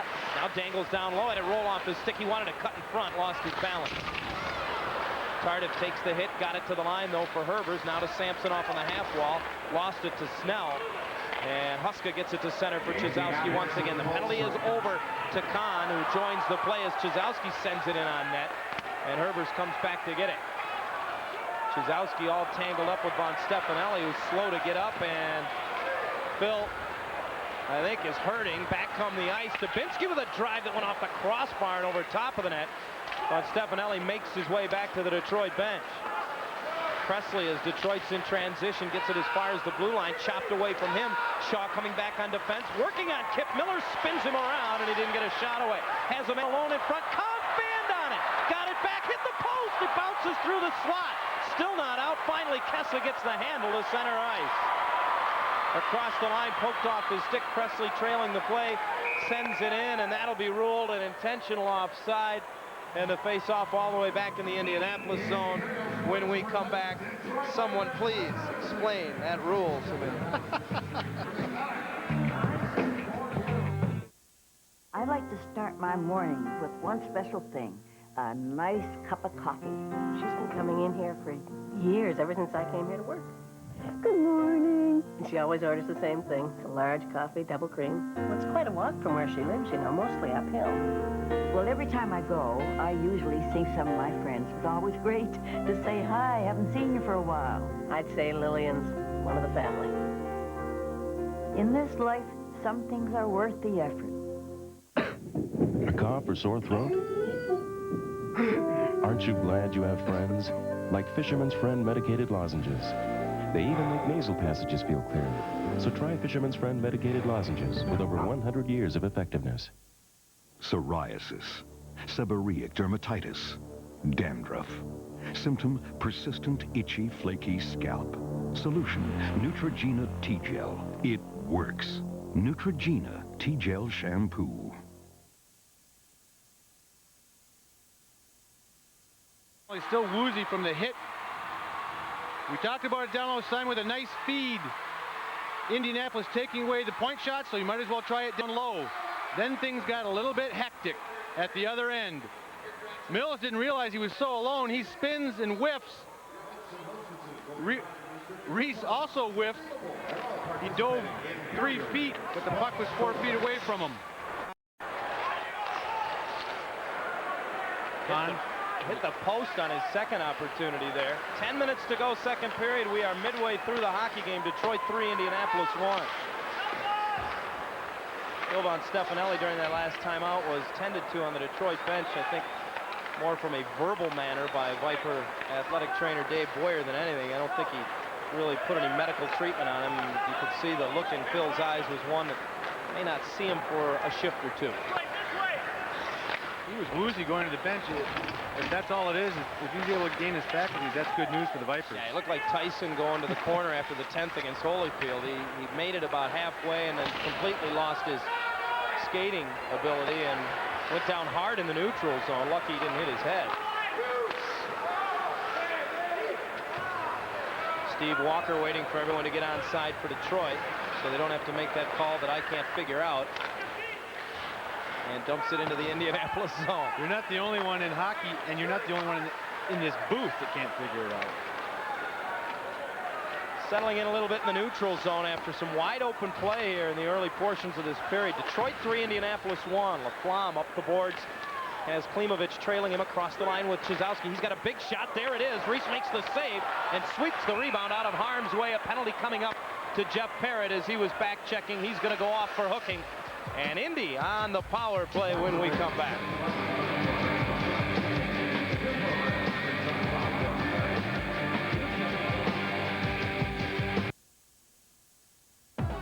Now here's a CD to get you moving. The Body Break CD that will keep you moving. For any level of fitness and all activity. Loaded with music for pure motivation. To get you moving. And keep you moving. Energizing your workout from warm-up to cool down. Get Body Break, Get Moving, Keep Moving. Available on CD or cassette from Quality Fitness. It's in stores now. This is the 8th and final game of the series. In the game, a 5-all tie. And on that wing, here's a shot. Henderson made a wild stab, work fell. Here's another shot, right by the score. Relive one of hockey's greatest moments with this 1997 silver dollar from the Royal Canadian Mint. Order now. Call 1-800-267-7000.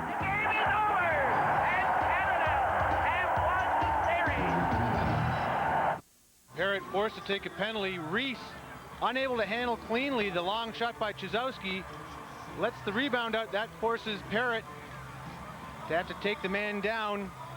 Go on the power play. Will the ice with a big opportunity to cut the lead to 3-2. Viper hockey tonight on the television side, of course, on Pass TV here in the Detroit area, and joined by our good friends at TSN on the Canadian side. The radio side of the Viper Hockey Network is 11:30 a.m. WDFN. Fan in Detroit, and a good Tuesday night crowd on hand to watch this one as the Vipers try to kill their 5th straight. Indianapolis power play, and a good start as Drulia gets the feed from Shaw, walks right down the slot, backhands it over top of the net. Oh, Stan Drulia, second of a couple of beautiful single-handed efforts that he's had tonight for Detroit. And the early portion of the Indy power play looks more like a Detroit power play. Great one-on-one move by Drulia, just spooned it a little too high on the backhand. Here's Klimovich through center for Indy as it knocked off his stick by Presley, and he fails to get anything on it as he tried to just lift it the length of the ice. Sent back in by Snell. Chizowski had his stick hooked away to the point. Coverage from Snell ahead for Klimovich. Down low, Prokopek swings it past Chizowski. The race over won by Warenka as he beat Presley to the puck. Dave Chizowski, the IHL Player of the Month in January, along the boards, loses the handle. Esau gets it out to center. All 4 penalty killers up for Detroit. Presley stayed on side. Simon ripped it over top of the net. Presley slow to get back up as he worked so hard to stay on side. I think he might have twisted his ankle. Klimovich the other way leads the rush into the Detroit zone. Got tangled up in Prokopek as it knocked off his stick by Walker, but Snell kept it in. 45 seconds in the power play. To the line now, Warenka on the near side. A rolling puck finally had it settled down. Blocked by Simon. Set down by Walker, who sends it the length of the ice. Hope Elvis didn't pull a groin there. He was really in an awkward position straddling that blue line. He was stretching hard. Kip Miller to center with 25 seconds in the power play. Crisscrosses with Rob Kahn. Peels back to the line. Gets it back from Warenka. Shovels it down low. Kahn having a little trouble handling it. Gives it back to his centerman. He's got a backdoor cutter. Cutting off the point. Centers it back. Did Snell. And may think better of that next time. Miller sends it to the slot. Picked off by Bobby J, who ices the puck. The penalty is over to Parrott. He's out of the box, and Detroit is full strength.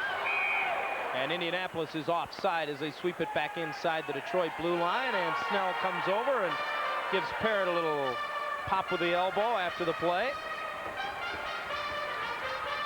The only Manitoban on the Viper roster, Jeff Parrott. We've talked at length about Warenka tonight. Chris Snell right there with his playing partner on the power play in terms of points, but he leads the IHL in plus-minus at plus 32 coming into tonight, getting it done both offensively, defensively, and at even strength. There's a lot of teams in the IHL that wish they had two forwards on the same line with 17 goals each, let alone you put these guys out together on the power play. You got 34 goals from the point. It was amazing reading before the game. Warenka has already established an Indianapolis Ice record for points before the All-Star break. He broke his own record that it took all of last season to establish. Yeah, 16 of their 34 goals have come on the power play as well. You can put an All-Star team together and not get that kind of production from your point man. And they will both represent Indianapolis as members of the Eastern Conference All-Star team coming up a week from today at the All-Star game in Grand Rapids. Savaglia wins the draw. Esau winds into one, gets nothing on it as it harmlessly trickles wide. Samsonov goes after it. Drulia chops it out high, glove down by Shaw, and as soon as Samsonov plays it, that's a hand pass. Faceoff will come outside the Detroit blue line. 6:32 to go in the second period of play. Sergei Samsonov has lots of folks come see him play, scouts included. A gentleman who is known well in Detroit, Jacques Demers, among the many scouts watching this one this evening at the Palace. And Sammy gave you something to look at, didn't he, Darren? He certainly did. Let's hope Jacques is watching. Play deep in the Indianapolis zone off the draw. Laflamme sends it to the point, held in by Esau. Winds up, that deflected as it went right across the crease. Shaw keeps it in up the glass. Dupuis chases to the corner, and good movement as Indy gets the puck out center ice, but too far for Heimovitz. May have gotten away with a two-line pass there as Shaw threw it through the middle. Savaglia played it. The way he played it almost gave it away. He let up expecting the whistle, then had to play on. Drulia sweeps it in deep, and Indy quickly clears it back. Knocked out of midair by Chaussee. In on his off wing, tries to drag it to the front of the net, but he's bumped off the play. And a good bit of defensive play by Christian Laflamme. Took the body. Mills dumps it back into the Detroit zone. Parrott is on it there and circles his net. Ahead for Patrice Tardif. Across the Indy line on right wing, working on Nesradine. Takes it in behind it. Has a man in front. Presley turned away. Got a rebound. Couldn't get it past Lamont. Good to see Presley back out there after nearly injuring himself trying to straddle the blue line. Tardif keeps it in out high. Circles back to the corner with it. Being mugged, leaves it for Chaussee. Chaussee has Chizowski on him as he sends it back in front for Tardif on the backhand, and Lamont has it in the glove. Boy, hard work down low, a lunch pail kind of shift. Presley and Tardif each with grade A opportunities. Great forechecking pressure again by this line. Chaussee, great board work. We've seen him do this several times already this season. Patrice Tardif checked just enough where he couldn't get everything on that backhand. A couple of beautiful one-hand passes on the shift, Chaussee and then Tardif. Presley had two whacks at it before Gronman got into the play. Lamont holding the fort here in the second period. Some NHL experience in that line, and it showed on that shift. Well, Chaussee's really stepped up since Phil Crow was recalled to Ottawa a week ago, and in the absence of Darren Banks. The Vipers not as physical up front as they'd like to be, especially with those two out of the lineup. Chaussee told me before the game a week ago in Orlando, he said, I can play like that, and I will.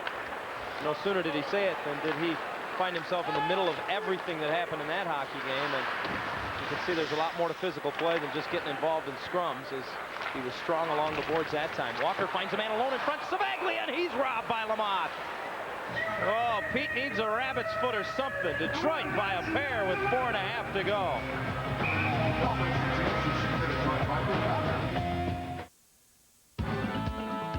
Winning depends on how far you dare to go. Victory requires talent, skill, and the determination to push to the limit. Living on the Edge is brought to you by Edge Shave Gel, because to win, you need the edge. Tranquil, majestic mountains. Encounter the radical, high-energy excitement of snowboarding. It's surfing on snow, flying on ice. Edge control is everything. Lose it, and you pay the price. To a snowboarder, the more drastic the slope, the greater the fall, the more dangerous the rock, the better the ride. Living on the Edge has been brought to you by Edge Shave Gel. Ultimate closeness, ultimate comfort, with 6 lubricants to help save your skin. That's the Edge. Exhausting, extraordinary, excessive, exhibit, exuberant, exposure, extrasensory, extreme action, right here on TSN. Proceeds by calling the Hoops hotline, 810-377-8200. Washington Bullets, return of Juwan Howard and Chris Weber to these parts. Washington just made a move.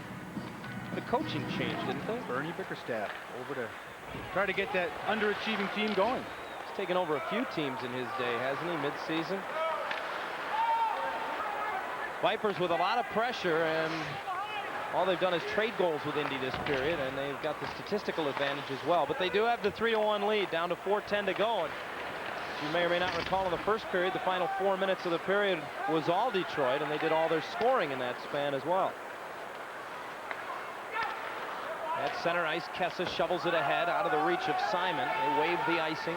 Warenka looks back, realizes that, and plays the puck as Corvo bumps shoulders with it. Ike went down. The outlet now to Rob Kahn on right wing. Kicks it up to his blade, only to have it chopped away by the long reach of Len Esau. Parrott able to chop it out, and Warenka gloves it back in. That's offside. We've got a penalty as well, a slashing penalty coming up. And I think this is going to go on Ivan Corvo. So despite being dominated in the period, Indianapolis again presented with a big opportunity, particularly late here in the second. Corvo on the chop. Unfortunate because the play had been whistled down because of an offside. He didn't have to play his man that aggressively. As you said, John, a big opportunity. The Vipers have carried the play here in the second period. Mark Lamont has been exceptional, especially in the last 7 or 8 minutes. Coming up in our second intermission, we'll visit with Brad Shaw, the Viper player assistant coach, defenseman who will make his second consecutive appearance in the IHL All-Star game coming up in a week. Hope he can stick around for that. Indianapolis tries for the 6th time tonight in the power play. They are 0 for 5, and Bobby J gets it to the line, not out. He'll get a second chance, and this time goes across the blue line, up the middle and out.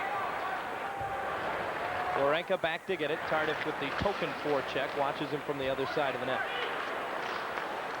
Headman's at its center, knocked down, and pinballs right to the Detroit line. Vipers nearly had a shorthanded chance, but instead dumped in behind the Detroit net. Reese plays it rather awkwardly, finally gets it up on top of the dasher to the near corner, and Herber's got it to the line, not out. Klimovich with the point coverage, kept it in. Chizowski brings it back to the line for Warenka. They umbrella it out high, and Chizowski's got a good shot, takes it, deflected wide by Herbert. Prokopek out of the far corner, sends it down low, stepping out from behind the net. Reese with the save there, as Klimovich just tried to force one home. Snell with a blast, deflected in the pad, save made by Reese. Chased down on the near boards. Presley plays it off the wall and chases after it himself. Snell got to it first, but Presley got a piece of it, keeping it in the Indianapolis zone. Falls down coming out of the corner as he would have been able to walk in front. 45 seconds now left in the penalty to Corvo. Klimovich headmans it through center. Snell across the Detroit line, trying to turn on Shaw. Poked off his stick by Parrott, who gave weak side help. To the corner, Drulia able to clear. Savaglia goes after it to center. Indianapolis will have to reset. Chizowski wires it in off the stick of Parrott to the corner. He goes after it, reverses it away from pressure. Drulia looks, sees that he has time, and pitchforks it the length of the ice. Good job on the penalty kill. A couple of big saves by Jeff Reese. Again, Lamothe waits to play the puck on Pete Savaglia. That's something that can cost you. 5 seconds now left. What that does, John, it freezes everybody. They don't know what he's going to do with it. Kip Miller into the Detroit zone, takes it wide, drops it right on the stick of Kessa, tried to spring Shaw instead. Miller came up with it again. The penalty is over. Corvo's out of the box, and Detroit is full strength. Indy now 0 for 6 on the power play, and the Vipers are offside at the line as Simon tried to set up Corvo. Corvo, who celebrated his 30th birthday rather quietly on Sunday. Not quiet now. Coast to coast. The Vipers would like to thank Visual Designs for their support of tonight's game. They provided the opening animation. For all your animation needs or graphics expertise, call them 800-842-6604. Talked about good saves, timely saves, big point shot, gets deflected. Reese in great position, left pad save. Good job in front to clear the rebound. 32-15, shots in favor of Detroit. 3-1, the Vipers lead it as the puck is dumped in wide of the Viper net, and Reese will leave it there for Len Esau. Gets pressure and throws it up the right side. He got hammered by Rob Kahn. Puck floats harmlessly back into the Indianapolis zone. Just over a minute to go in the second period. Dupuis from behind the net. That's a two-line pass as it comes out of the Indianapolis zone and is played by Dubinsky. Dubinsky, as we mentioned, with that 10-game scoring streak coming in to tonight's game, is one back of his teammate, Kip Miller, who has an 11-game streak coming into tonight. Let's take a look at the IHL standings. On the road to the Turner Cup, brought to you by Anderson's Bloomfield Dodge.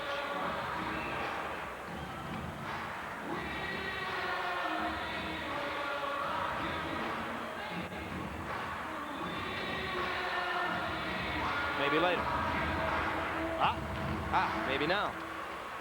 At the Eastern Conference overall situation, as you see Detroit first, Indianapolis third. However, the playoff scenario is such that the two division winners will be seeded 1 and 2. These two teams leading their respective divisions would then be 1 and 2 come playoff time. That was the road to the Turner Cup, brought to you by Anderson's Bloomfield Dodge, America's newest Dodge dealer with the same quality service you've come to expect from Anderson's.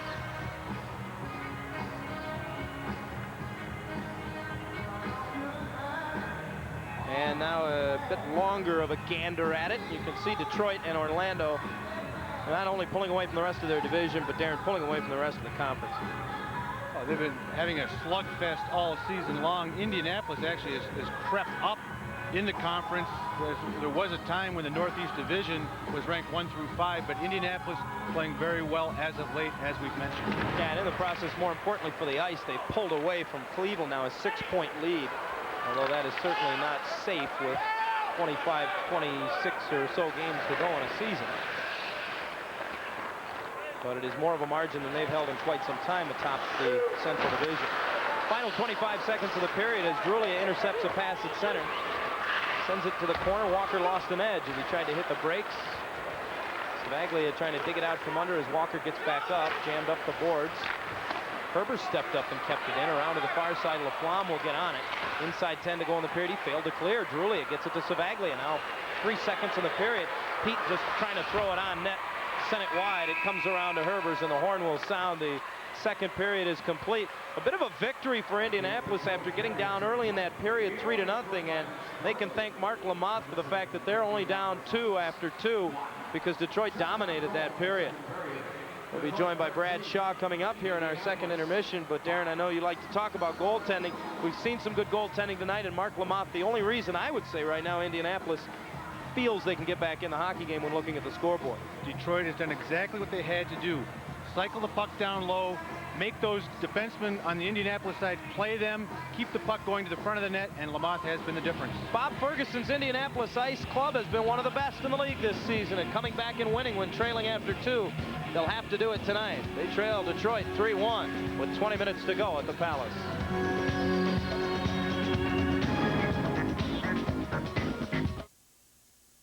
The Detroit Vipers lead the Indianapolis Ice after 2 periods of play at the Palace of Auburn Hills. The Vipers with a wide shot advantage and a wide territorial advantage in that second period of play. But Darren, they just trade goals with the Indianapolis Ice. Indianapolis has to feel very fortunate to still be in this hockey game. You know, Coach Bob Ferguson is in there tearing a strip off his team right now, saying 20 minutes, we can win this hockey game. Let's go downstairs where we're joined now by the Viper player assistant coach, and on his way to his second consecutive IHL All-Star game. This year is a starter, Brad Shaw, who's standing by. And Brad, you guys got something in the first period you've had trouble getting, and that's more than a 1-goal lead. Looked like you may be in a position to have an easy one at last, but that doesn't happen anymore in this league, does it? Not really, no. I think the goaltending is one of the big differences. You look at Mark Lamothe there tonight. He's made almost 30 saves already, and he's played great. We probably had better chances in the second period than we did in the first, and just couldn't seem to capitalize. So, you know, once again, we're in another tight one, and it's going to go down to the final 20 minutes. Brad, you look like you're really getting your game on track here after missing several stretches early on in the lineup. Do you feel like you're really rounding into shape? Actually, I feel offensively I'm still kind of struggling. Defensively, I feel like I'm, you know, contributing, and, you know, when you're not doing much offensively, you at least want to play well in your own zone. So, you know, fortunately for me, it's going well down there, but I'd like to contribute more on the offensive end. I think that's one of the things that I can really help out on this team, and it really hasn't been clicking the last 5 or 6 games. But, you know, we've had a lot of other guys chipping in, which is good. We've got a lot of balance on this team, so we're not really relying on 2 or 3 guys to do the scoring. We've got 17 or 18 guys that can put the puck in the net. Paired with Len Esau, who's now in his 4th game since coming over in the deal from Milwaukee, do you think he's becoming more comfortable out there? I know you moved to the other side, maybe a little bit of a foreign position for you to make room for him, and you've been paired with him for the most part. You think he's starting to find his stride? I think a little bit, yeah. We haven't had much practice time, and that's really one of the best ways to find out how your partner's going to play and how the team's playing and kind of the tendencies everybody has. And I think he kind of got thrown into the fire, you know, and we've played a lot of games, not really much time off to talk about systems and talk about what we really want to accomplish on the ice. So he's, you know, he's a real skilled player. He's, you know, a solid player on the back end there for us, and he's going to be a big contributor in the playoffs and down the stretch as well. So, you know, we're hoping to get him as comfortable as he can and get him contributing on the offensive end as well. Well, Brad, we're talking about Len Esau on the power play. John and I, during that second period, noted that the ice seemed to take him away as an option. Is that going to open things up down low on the power play for the Vipers? I think for sure. Most teams do play us pretty high on their penalty kill anyway, so we've talked about that the last couple of days, trying to generate a little bit more on the down in the corners, on the down low plays. We've got to take what teams give us, and right now that's what they're giving us. So until we really hurt teams that way, they're going to keep playing us high and taking those point shots away. So it's something we've really focused on, but you know, as long as we keep getting the chances, we can't really get frustrated. Some nights they go in and some nights they don't, and lately they really haven't been going in for us. The goal that Detroit did get in the second period, a highlight filmer from Sergei Samsonov, who seems to be getting better every night. You've watched him throughout all of this season. How far has this young man come? I think he's come a real long way.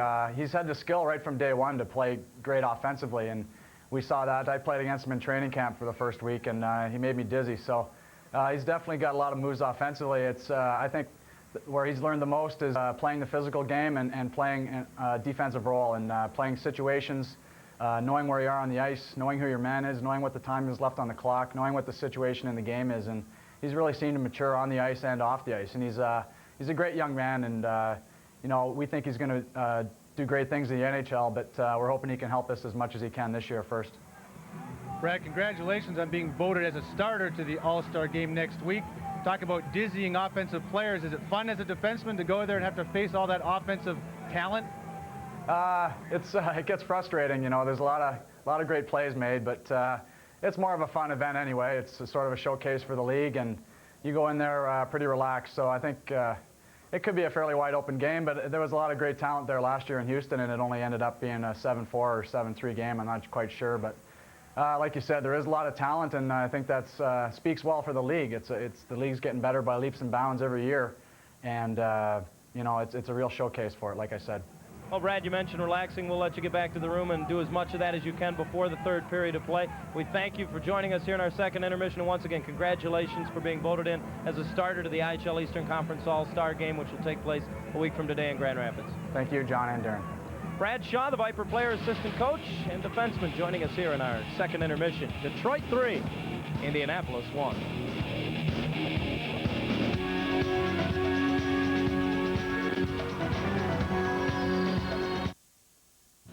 It was more than a rivalry between Canada and Russia.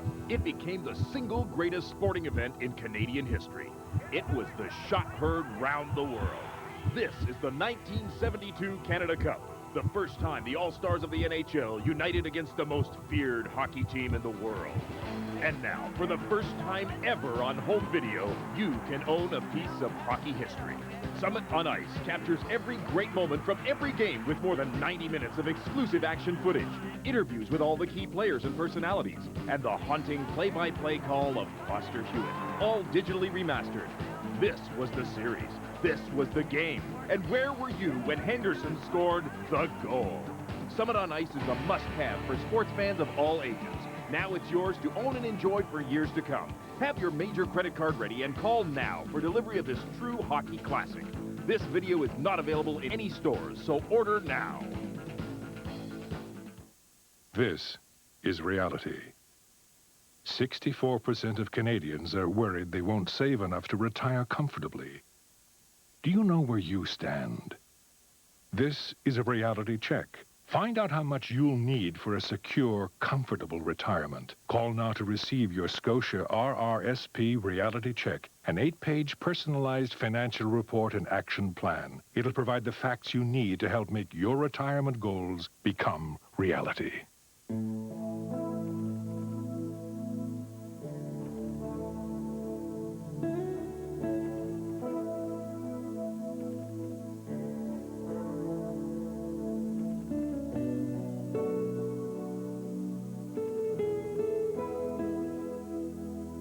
It's easy to use. Call from more places in the world with a savings plan that goes just about everywhere you do. Our calling card, the best card, period.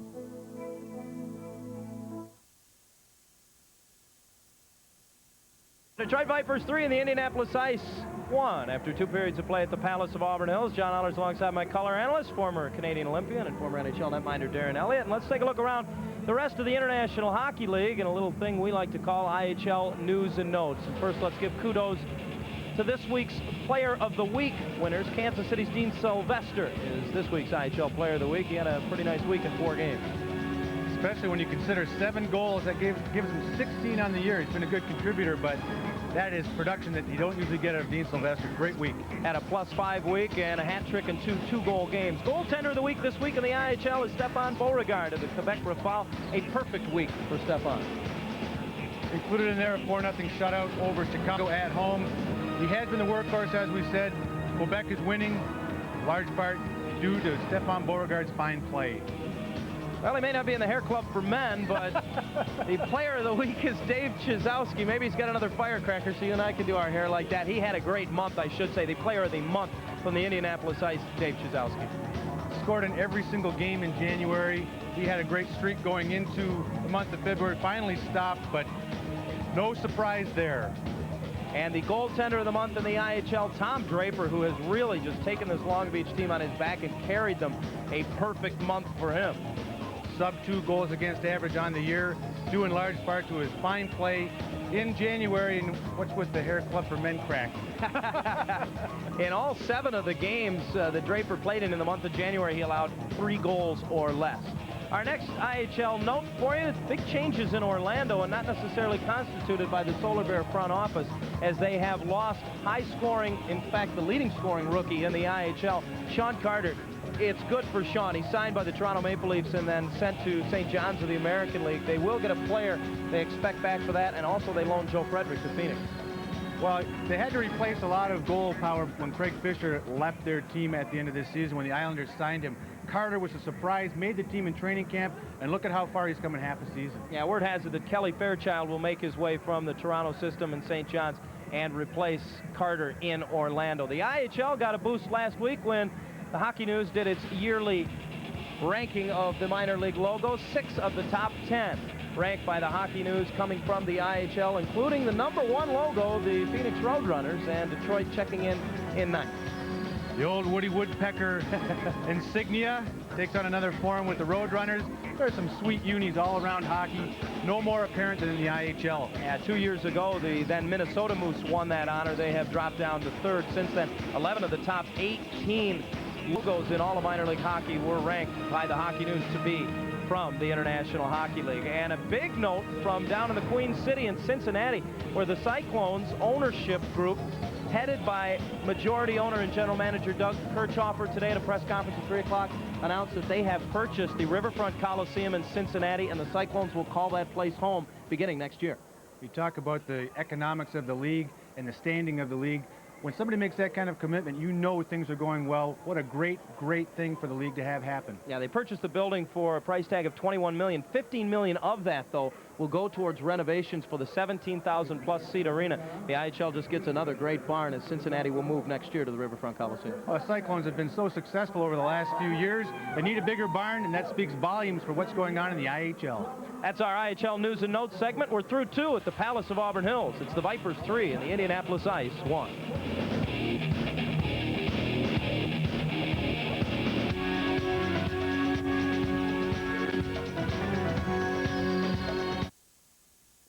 Larry's been a customer of ours for a long time. I really like a good cup of coffee, and Tim Hortons makes that coffee. I know he's got 2 beautiful daughters, and he has a son, and he's got Sammy. She started doing it about 3 or 4 years ago. It's amazing. I mean, we're all used to it here because it's been going on for a long time, but most people, they've never seen anything like it. Sammy's just a very special dog. Special dog to me, she's a special dog to the whole neighborhood. It's something you can count on, and that's a good thing. McCain brings you the freshest tasting frozen pizza ever made. McCain Pizza Premier in the unique vacuum-packed flavor lock package that seals air out so it stays fresher tasting longer. It cooks in just half the time and has a tender no-mess rim. So whenever you're ready for pizza, McCain Pizza Premier is ready for you in fresh tasting deli lovers, pepperoni, and deluxe. McCain Pizza Premier. We've got a lock on fresh taste. You're looking awfully happy today. Well, I did what you told me. I told you to do something? Well, you hinted, anyway, that I should quit dreaming about money and call in the smart people. You didn't. I did. I phoned your smart person at Midland Walwyn. I like her. And she's working hard for you? Better than that, she's thinking hard for me. You know, I should listen to you more often. This is true. The Detroit Vipers 3 and the Indianapolis Ice 1 after 2 periods of play at the Palace of Auburn Hills. Detroit had a 2-0 lead after 1 and stretched that lead to 3-0. Sergei Samsonov, 17th of the season. They have added an assist to Patrice Tardif. Start the VCRs. From that point forward, Samsonov splits the D. Lamont didn't even come close. It was all set up, though, by a turnover through the neutral zone. Right there, everybody's headed up ice. Watch Gronman, his weight's on the outside. Ah! See you later, Sammy says, turnstile. Thank you very much. The Vipers' runaway, apparently, took a turn for the worse at that point on a nice deflection by Craig Mills, his 7th of the season at the 6-minute mark. Heimovitz gets the assist, as does Warenka, and that turned it back into a hockey game. Really did. Good things happen when you go hard to the net. Everybody seemed to be in pretty good shape. On Stefanelli by half a step, beaten. Parrott beaten by half a step. Reese beaten by all of the puck. It really just set up because Mills goes hard to the net. Not much happening there. Heimovitz puts it at the net. Mills says, calls for it. The deflection just past the outstretched pad and skate of Jeff Reese. The statistical picture, especially from a shot standpoint, really shows the domination Detroit had in the second period. Quality chances as well, John. Way up there for Detroit Vipers. Mark Lamont has kept his team in the game, done what most good goaltenders do, giving his team a chance to win. Detroit is 21-1-1 when leading after 2 periods played this season. Indianapolis, though, a very respectable 5-14-1 when trailing after 2. In other words, they have won 25% of the games they have trailed after 2 periods of play. That's a very high percentage. It really is. I think they're second in the league. Las Vegas or something in the West. I think Vegas is 1-8. And from a pure victory standpoint, it is second in the league. A penalty coming up here on the first shift of the third as Ian Herbers having to be separated from Dave Chizowski at the 42nd mark. I'm not sure whether they're both going to go or whether he's just goaded Ian into one. It looks like just Herbers will go off. Chizowski entering tonight's game with a 6-game penalty minute streak going. He is no stranger to the penalty box, but he has been definitely more value to Indianapolis on the ice of late, as witnessed by his Player of the Month honor for the month of January. Going to the All-Star game as well. Chizowski, Edmonton, Alberta. Goads the fellow Albertan, Ian Herbers, into the penalty there. But Chizowski is a feisty kind of player. He is really willing to stick his nose in, more so than a lot of pure goal scorers, which Chizowski is. I had a chance to watch him for a full season in Salt Lake a few years ago. He can fight, too. One of 5 different players on this Indianapolis team entering tonight with better than 100 penalty minutes, Dave Chizowski. This time, though, he just draws one on Herbers, and the Vipers shorthanded for the 7th time tonight. I really thought that Indy would be more physical tonight. I'm not so sure that Steve Walker, in that pounding that he gave Gronman in the first period, didn't back them out of that kind of game a little bit. Detroit has killed 53 of their last 57 shorthanded situations over the course of their last 13 games. Warenka's pass to Miller on right wing into the Detroit zone, right to the slot and deflected over top of the net as Kahn just one-timed it. Gives it to Dubinsky in the near corner. This is the line that's done the most damage for Indianapolis of late. Dubinsky and Kahn playing catch down low. Now Miller will send it out to the line. Warenka, good puck movement to Snell at the left point. Back to Warenka. His one-timer blocked by Presley to the corner. In behind the net, Dubinsky swings it around to Miller. Tries to get back from Kahn. Presley turns with it and sends it the length of the ice. 45 seconds left in the Indianapolis power play as Lamothe trying to catch Detroit on a change quickly. Headmans it for Snell. Back of the line for Warenka. Fakes the shot. Moves in closer. Now gives it to Snell. Return pass intended for Snell. Broken up by Bobby J, who's played a very strong game defensively tonight, allowing Simon to clear. Both he and Ian Herbers have been stellar back there on the blue line. Giveaway by Lamothe, who again comes out and is hesitant to play the puck. Luckily covered by his teammates, and Chizowski weaves into the Detroit zone. Tries to feed it in front. Broken up by Shaw, who will ice it one more time. And as Lamothe comes out to play at this time, just 10 seconds left in the minor penalty to Herbert. See how he stood over the puck? His defenseman didn't know, do I come straight back? Do I peel off to the corner? And is he going to play it to me? A lot of miscommunication because of Lamothe's inability, and he just doesn't want to play it quickly. Warenka flips it in. Herbers is out of the box. And the Vipers are full strength. Indy 0 for 7 on the power play. Savaglia has it swept off his stick as he comes inside the Indianapolis line. Parrott comes over to help out, knocking it away from Prokopek as it came to the neutral zone. Steered in wide of the Viper net. Reese handles it for Esau, who reverses it to Chassé.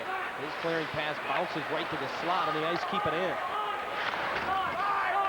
Around it comes to Esau, who just wires it up the boards and out of harm's way through center ice. Great job again by the Viper penalty killers.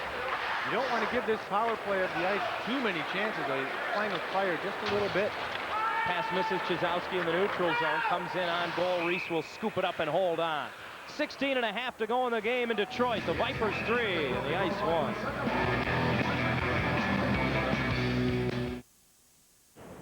In a clinic like this, I can't stop for a headache. The doctor here told me about Advil. It's tough on pain, and it really works fast. In fact, one Advil is so effective, one is often enough. And for cold and sinus congestion, there's Advil Cold and Sinus. It's tough on colds, like Advil is on pain. And now it's available without a prescription. Advil and Advil Cold and Sinus. Tough on pain, tough on cold congestion. At Maple Leaf, when we reduce the fat in our new lean and light wieners and bologna, we tested the taste with families just like yours. We found we could reduce the fat by 60%, and lean and light would still have that mouth-watering Maple Leaf taste. Any less fat? Well, then, we'd appeal to only some members of the family. The uncompromised great taste of new Maple Leaf Lean and Light. Taste that's cut above.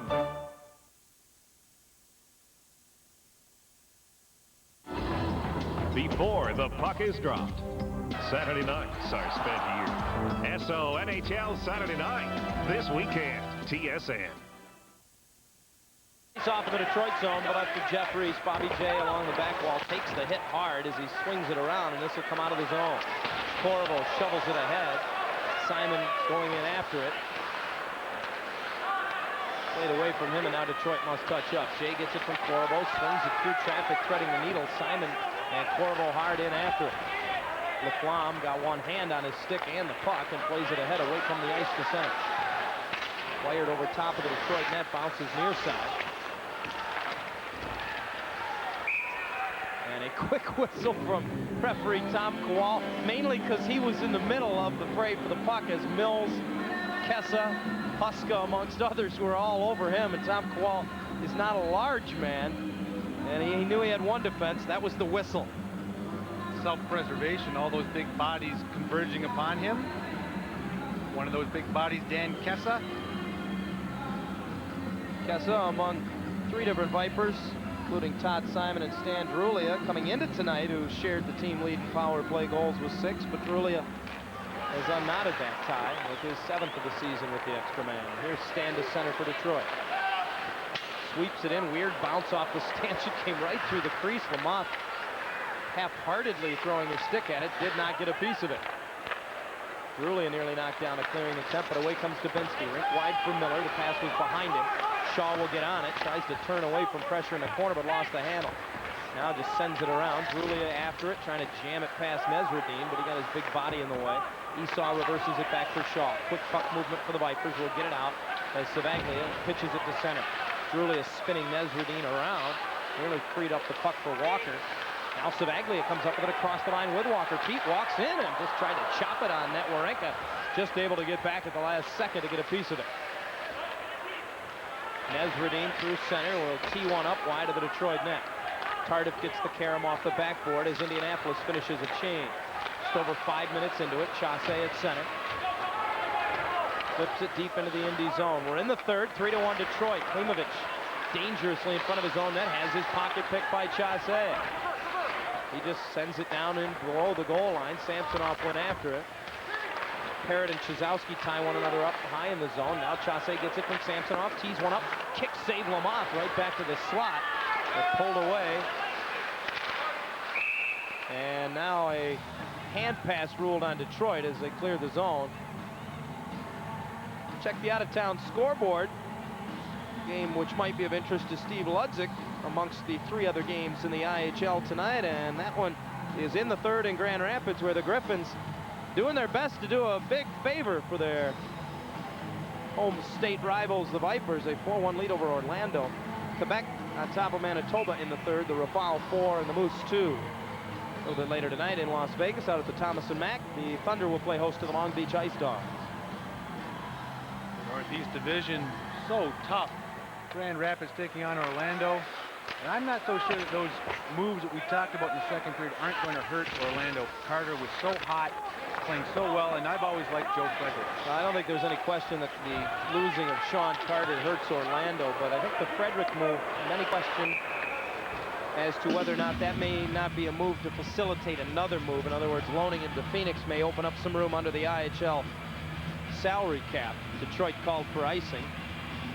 Martin Dupuis touching up and heading back to the bench. There's more action from an IHL standpoint on TSN coming up this season, including a week from today, the IHL All-Star Game from the Van Andel Arena in Grand Rapids. And then Darren and I will have the call again on March 18th as the Quebec Rafale come to Detroit to take on the Vipers.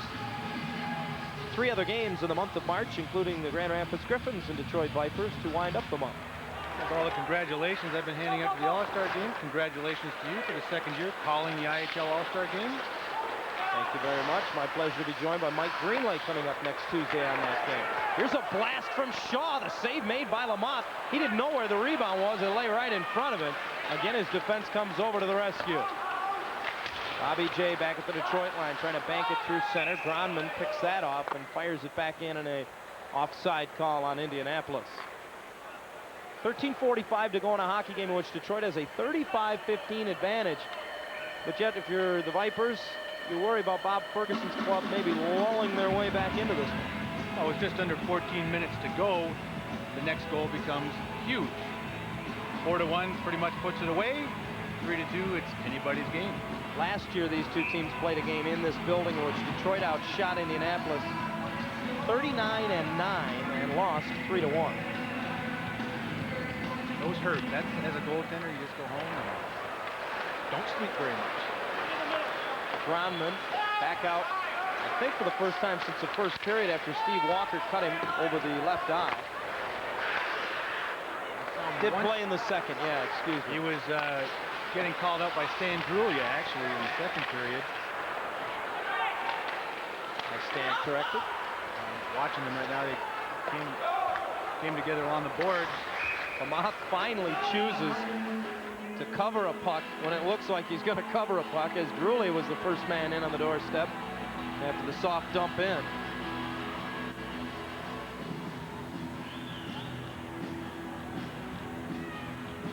Goals down all around the league.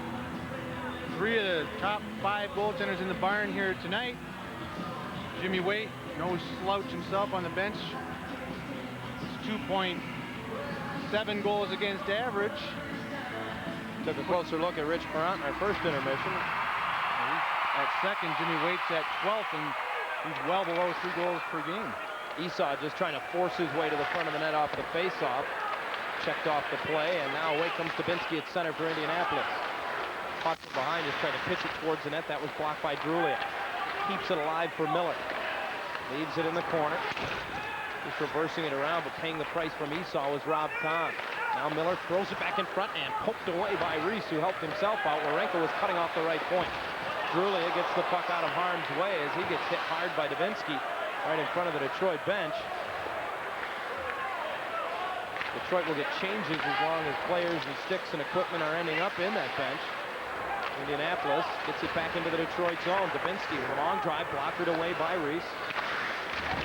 Chasse comes back, sends it around. Chizowski lets it go by. And Samsonov tries to go up the middle with it. Chasse gets it out. Cardiff couldn't run it down. Chizowski brings it right back in. Pulls up along the left wing boards. Has a man at the line. Long drive by Dupuis, and that just didn't get through traffic in front. Cardiff uses the boards to clear, and this will go the length of the ice. Icing will be the call. 12 minutes even to go. Make it 11:59 now. 3-1 Detroit. Man, it's cold. You said it. There's something going on in here. Looking for a way to warm up this winter? Come to Wendy's. You look like you could use a couple of spicy chicken sandwiches. Wendy's Spicy Chicken Sandwich is a marinated whole breast filet seasoned with Dave's own blend of pepper and spices. It's got a spicy hit that'll make you feel warm all over. Surf's up. We gotta get another one. Come in this winter and warm up with a Wendy's Spicy Chicken Sandwich.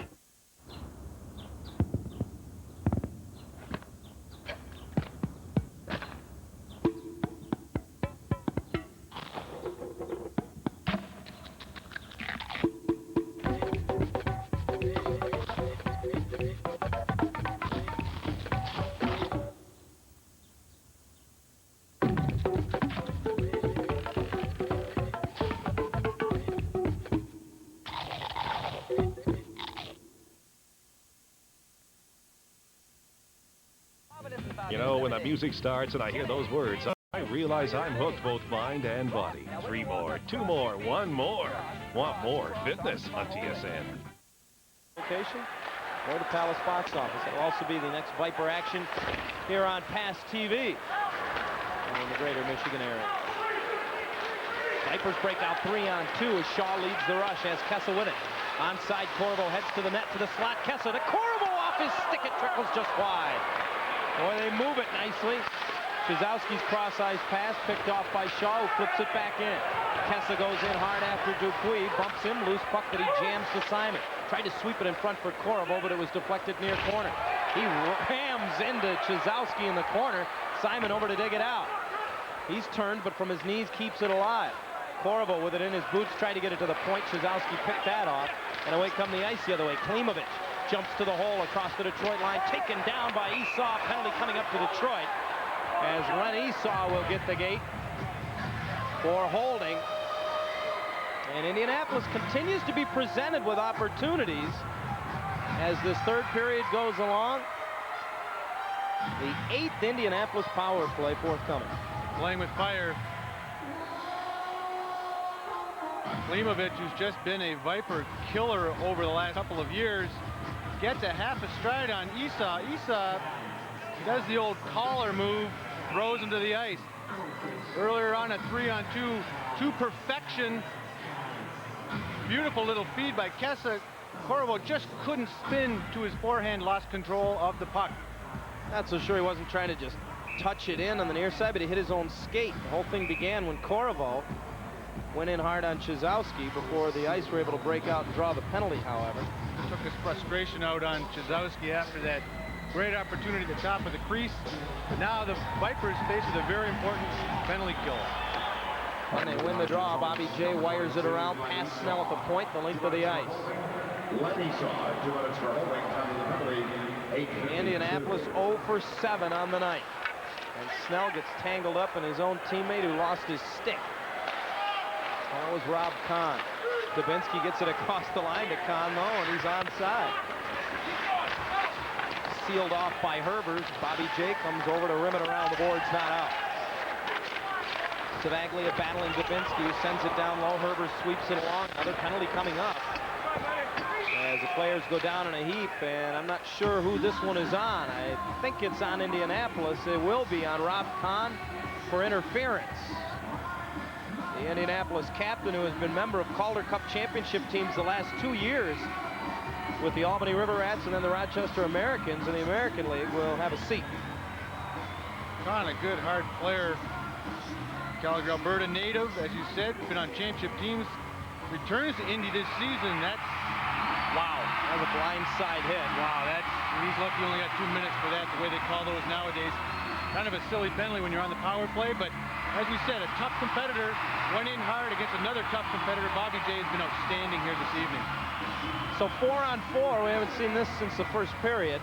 For the next .23, and then, barring any other calls, a subsequent 37-second Detroit power play. You know, Coach Bob Ferguson thinks 4-on-4 favors him with his 2 snipers from the blue line jumping into the offensive play, but the Vipers were the ones who capitalized in the first period in this 4-on-4 situation.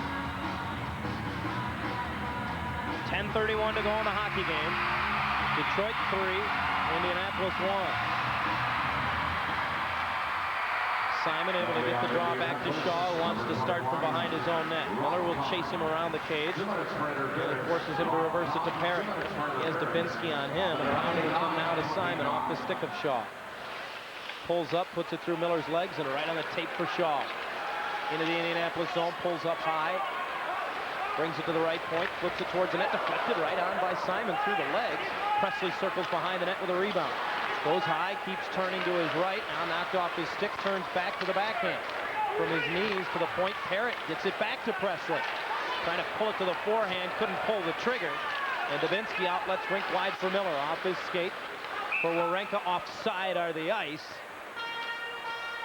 And as we just passed the halfway mark of the third period, take a look at Detroit's comparison over the last 3 years. This, for Detroit, is their 56th game of the season. That's roughly 2/3 of the way through, Darren. And so far, so good, as the point total is the greatest they've ever had at this juncture of the season. And based on the numbers they put up the last 2 years, one would think if they can continue this pace, they're going to be in a real good spot. Excellent hockey team. They've been able to win a lot of close games this season, as we keep pointing out. Last year, you saw where they were points in the low 60s, but in March they got very hot with the emergence and arrival of a young goaltender named Rich Perron. Yeah, they won 11 in a row last year in the month of March, and that brought them right back up to the previous year's standards. Herber's wrist shot is deflected to the corner. Vipers will go on the power play in another 15 seconds. That's what remains in the penalty to Len Esau of Detroit. Just over 9 to go in the game. Chris Snell into the Detroit zone, working on Herbers. Got to the front of the net. Now penalty coming up to Herbers as he pokes it wide of the mark. So that Viper power play won't happen after all. To the bench goes Lamont. The 5th man is on for Indianapolis. Snell forced it in front, sticked away by Reese, and now blocked by Esau, who will touch up. And as the penalty to Esau had ended, now the holding call on Herbers will make it 4-on-4 again for 27 more seconds. But Tom Kowal keeps calling them. Snell got to the outside.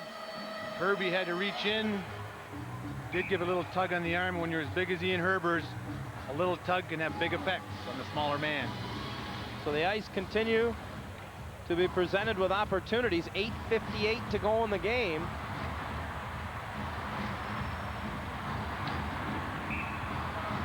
Four on 4 for 27 more seconds.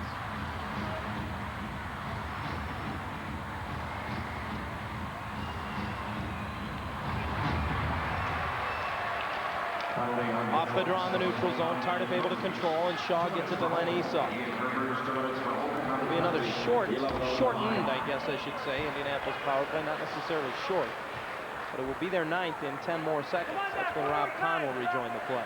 They'll have a good 90 seconds to get something done here. Well, with some of the personnel they can put out on a power play, that is plenty of time. Up the right wing side, hard check on Dubinsky, delivered by Shaw. That separates him from the puck as Kahn comes out of the box. The power play has begun, and Esau ices it. Textbook hip check delivered by the veteran Brad Shaw. Nice hit on Dubinsky. Snell through center. Pass went through Kip Miller, and as Dubinsky checked it, it's Chizowski dragging it in. It is offside. 8:13 now to go, and 1:15 remaining in the penalty to Ian Herbers.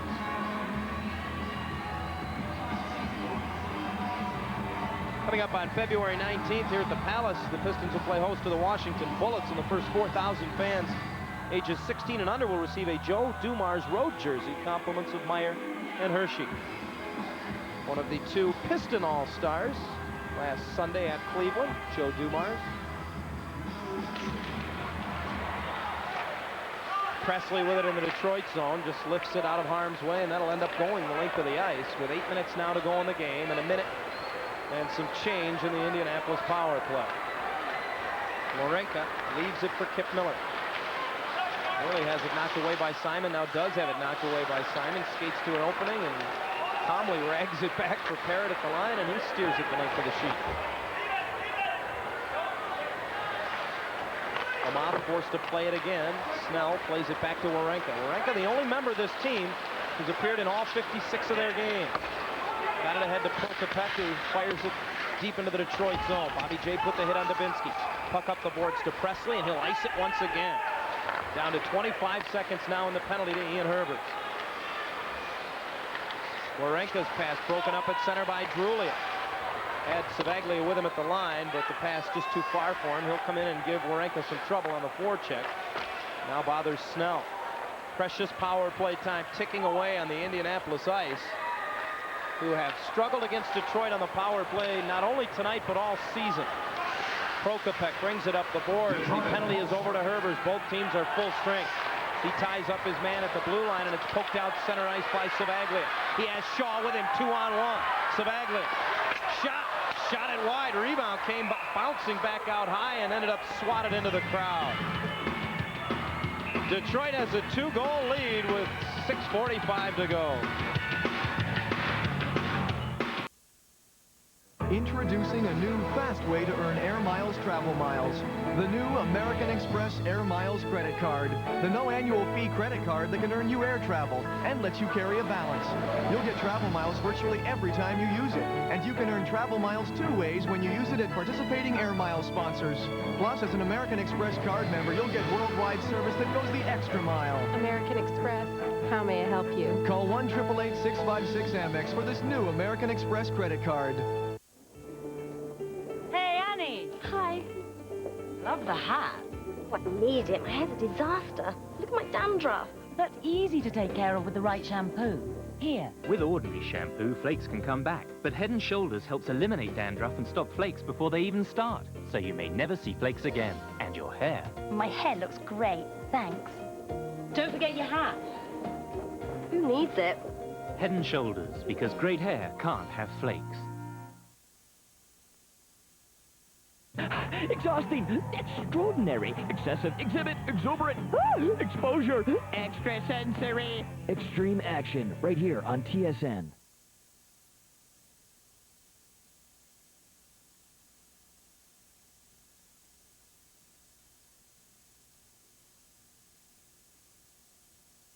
Two for 33 this season against the Vipers, and I'm good with numbers. Let me tell you, that's 6%.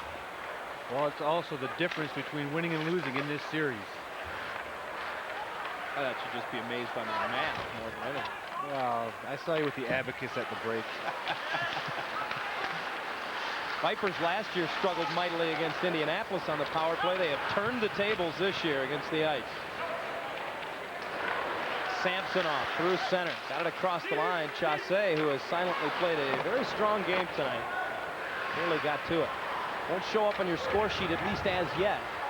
But with 6 minutes to go in the game, he's played his role to a T. Bobby J banks it up the boards as it came to center. Gronman intercepts and fires it into the Detroit zone. A bouncing puck that will enable the ice to get a change. Kerber circles his net long up the right side for Chasse, who just steers it in, and now Detroit will do the same. Hard in on the forecheck is Corriveau as he and Warenka got tangled up. That buys time for the change, and now away at center. Mills, or checking its Kahn, sweeps it into the Detroit zone. Indy's starting to come hard and harder on the forecheck. And Heimovitz was in that time. Surprised we haven't seen more of Dave Heimovitz as the Vipers sent it the length of the ice and are going to be called for icing. After he led that rush that produced the only Indianapolis goal back in the second period. Granted, he is probably your 10th forward, but when someone makes something happen and you're not making much happen as a team, sometimes you get more opportunities. In particular on that rush, you showed some good speed and good recognition to cut to the open ice through the slot. There's a guy who's been shutting down the open ice all night long, Bobby J. Another solid night for the Burlington, Massachusetts native, one of only 2 remaining original Vipers in the 3-year history of the hockey club. Pete Savaglia is the other. Bobby leaves it for Herbers behind the net, and as he tried to swing it around, he swung it out of the barn. 5:22 to go in what has become a typical IHL third period, a scoreless and very defensive period indeed. These two teams have combined for 9 shots on goal in this period. Guys like Wayne Presley, Denny Chasse, they know how to play defense in this league. Off the draw, Indy controls. Warenka brings it to the middle, loads it up, and that deflected away by Reese, who just got a piece of that. Simon below the goal line needs some help, backhands it ahead, but not out. In the high slot is Mills. Warenka steps up and into it, and stepped into Bobby J. Chopped out by Simon at last. Presley will go in after it as Warenka is back along with Nesradine. He drops it for Nesradine behind the net inside 5 minutes to go in the game. The ice throw it to the Detroit line. Esau knocks that down. Presley coming back, hits the handle and brings it into the Indianapolis zone. Tries a snapshot. That's deflected over the glass and out of play. 4:44 to go. Detroit by a pair.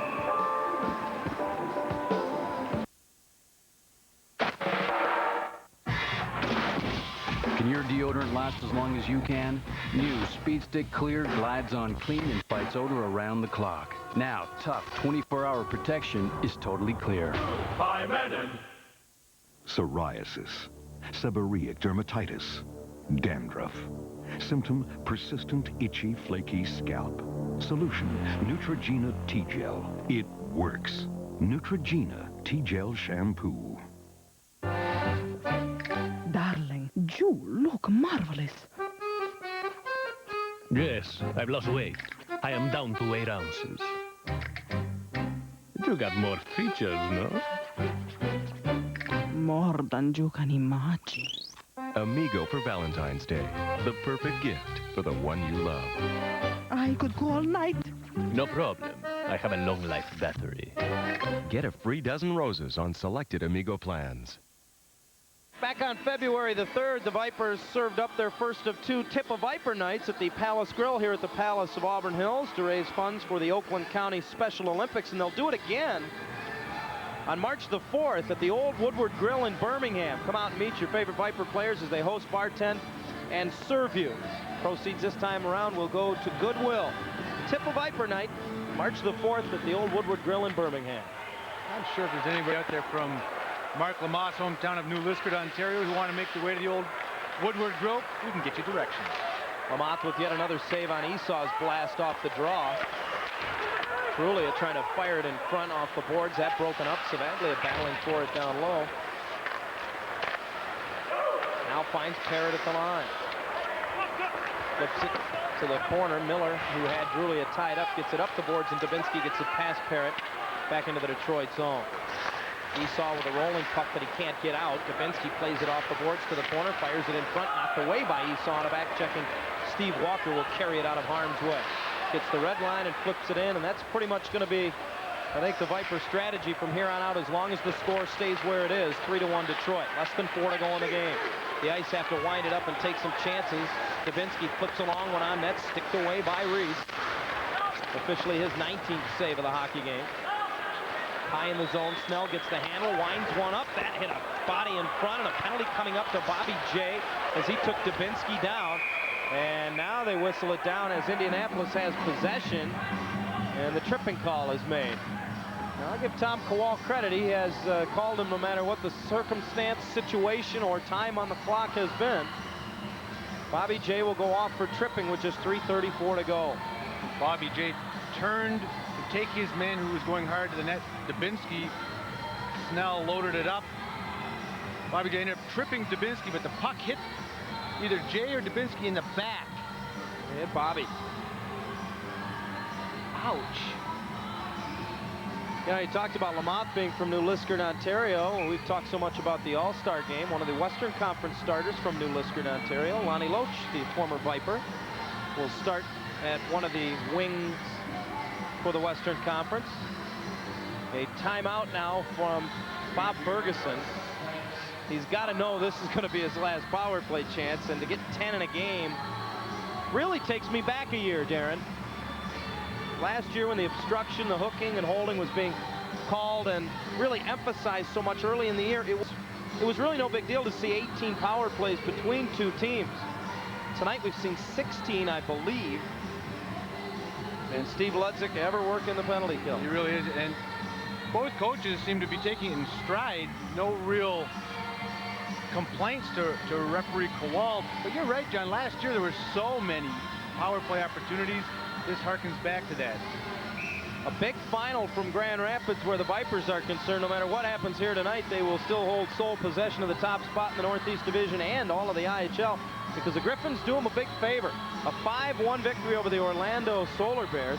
Grand Rapids was winless in their last 4 going into that and had really struggled with Orlando this season.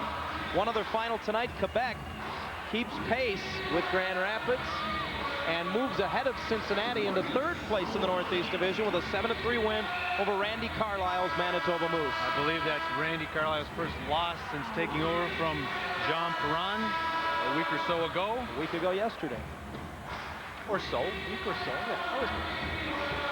One other game tonight in the IHL. That'll be getting underway probably in about the next 5 minutes. Out at the Thomas & Mack in Las Vegas, the Thunder playing host to the Long Beach Ice Dogs.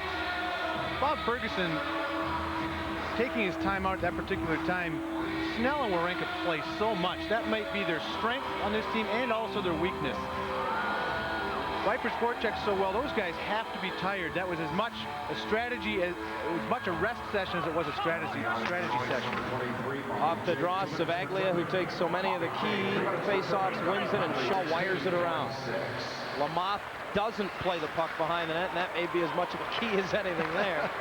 Snell brings it to center and dumps it diagonally wide of the Detroit net. Reese handles it for Shaw, who again wires it up the board. Savaglia deflects it, and it'll come all the way back into the Indy zone. Excellent move by goaltender Jeff Reese, setting his defenseman up on his forehand so he could wire the puck around the boards. And now a 2-line pass whistled as Klimovich plays it off his skate at center. Sergei Klimovich has been the top gun against Detroit over the last 2 years, as Darren mentioned earlier, has 3 goals and is a +3 coming into tonight's game against the Vipers, and they'll probably see a lot of ice time down the stretch here.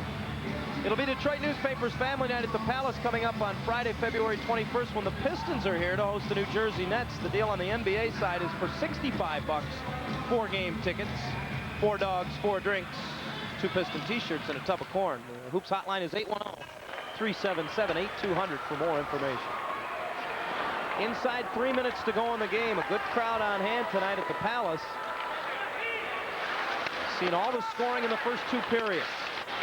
Chizowski all tangled up in his own teammates. Snell finally gets it deep into the zone. Reese tending to cross up Parrott that time, but he's able to get it up for Presley, who gets it out. And the Viper penalty kill, which is 9 for 9 tonight, facing only a minute more now of Indianapolis power play time. Again, to show you how the veteran leadership of Jeff Reese, he did the right thing because he was trying to turn it back to Parrott's forehand. Jeff was going all the way around behind the net. They did get crossed up for a second, but no harm, no foul. As if the 2-line pass wasn't a big enough no-no on the power play. Now the ice are called for icing. They do look tired. I mean, those guys in the back line, they logged so many minutes, Snell and Wawrinka in particular. I'd have to be a little bit concerned about that coming down the stretch, heading into the playoffs if I were Bob Ferguson.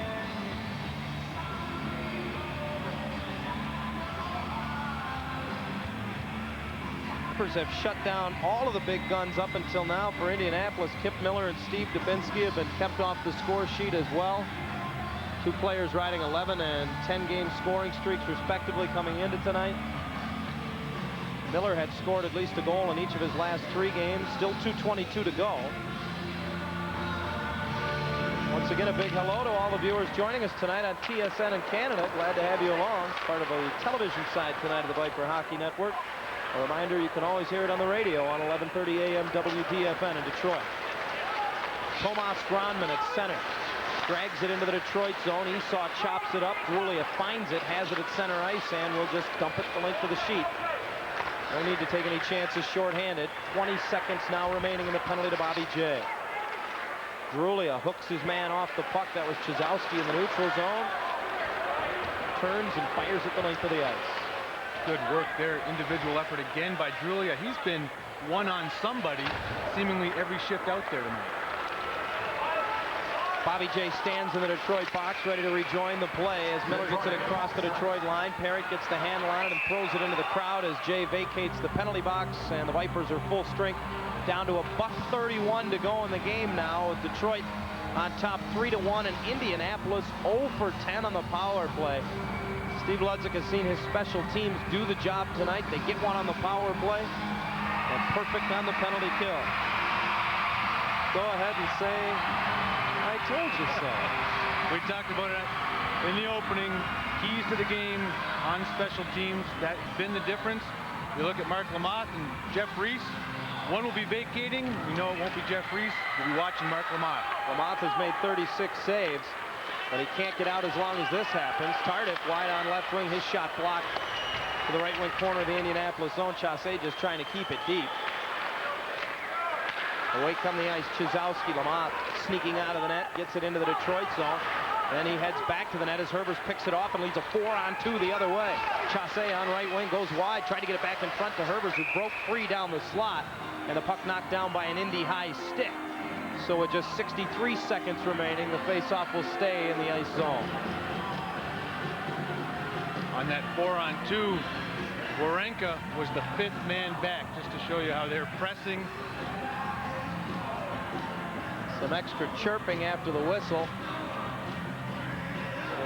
I'll tell you what happened. Kowal took exception that Snell kind of flipped the puck into the corner in disgust, giving him a little bit of a lecture more than anything else.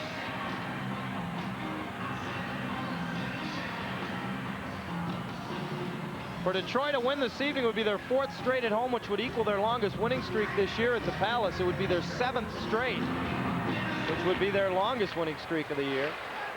The 11 in a row that we mentioned last March stands as the all-time record in team history. Less than a minute to go in the game. Snell trying to get it out up the middle off the skate of Walker. They're trying to get Lamothe out more than anything. Now Dubinsky will dump it in wide of the Detroit net. Reese comes out to set it for his defense. Lamothe to the bench. The Indianapolis net is empty. Drulia just takes the feed and deflects it to center. Snell back to get it.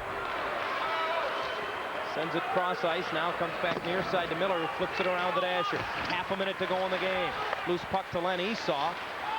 Got it to the line, not out. Warenka's wrist shot blocked by Savaglia. Walker to the far boards after, just steers it up and out. A lot of tired players out there right now. Drulia goes back after it. 15 seconds left as the pass comes ahead to Chizowski. The Ice get it through center. Long drive by Kahn is wide of the mark. Comes back up the boards. Miller sweeps at it rather half-heartedly. Dubinsky sends it down low. Broken up by Presley. Up steps Snell. His backhander is blocked by Presley as the fans count down the clock. And the horn sounds to the 7th consecutive Detroit Viper victory. And a big win tonight, coupled with Orlando's loss at Grand Rapids.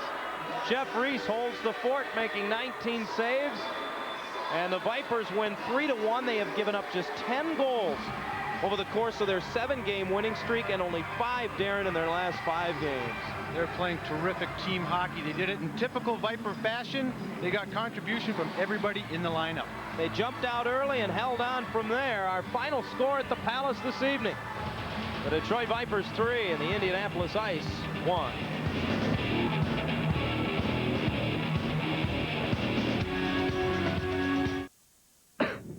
A cough or sore throat? Aren't you glad you have friends like fishermen?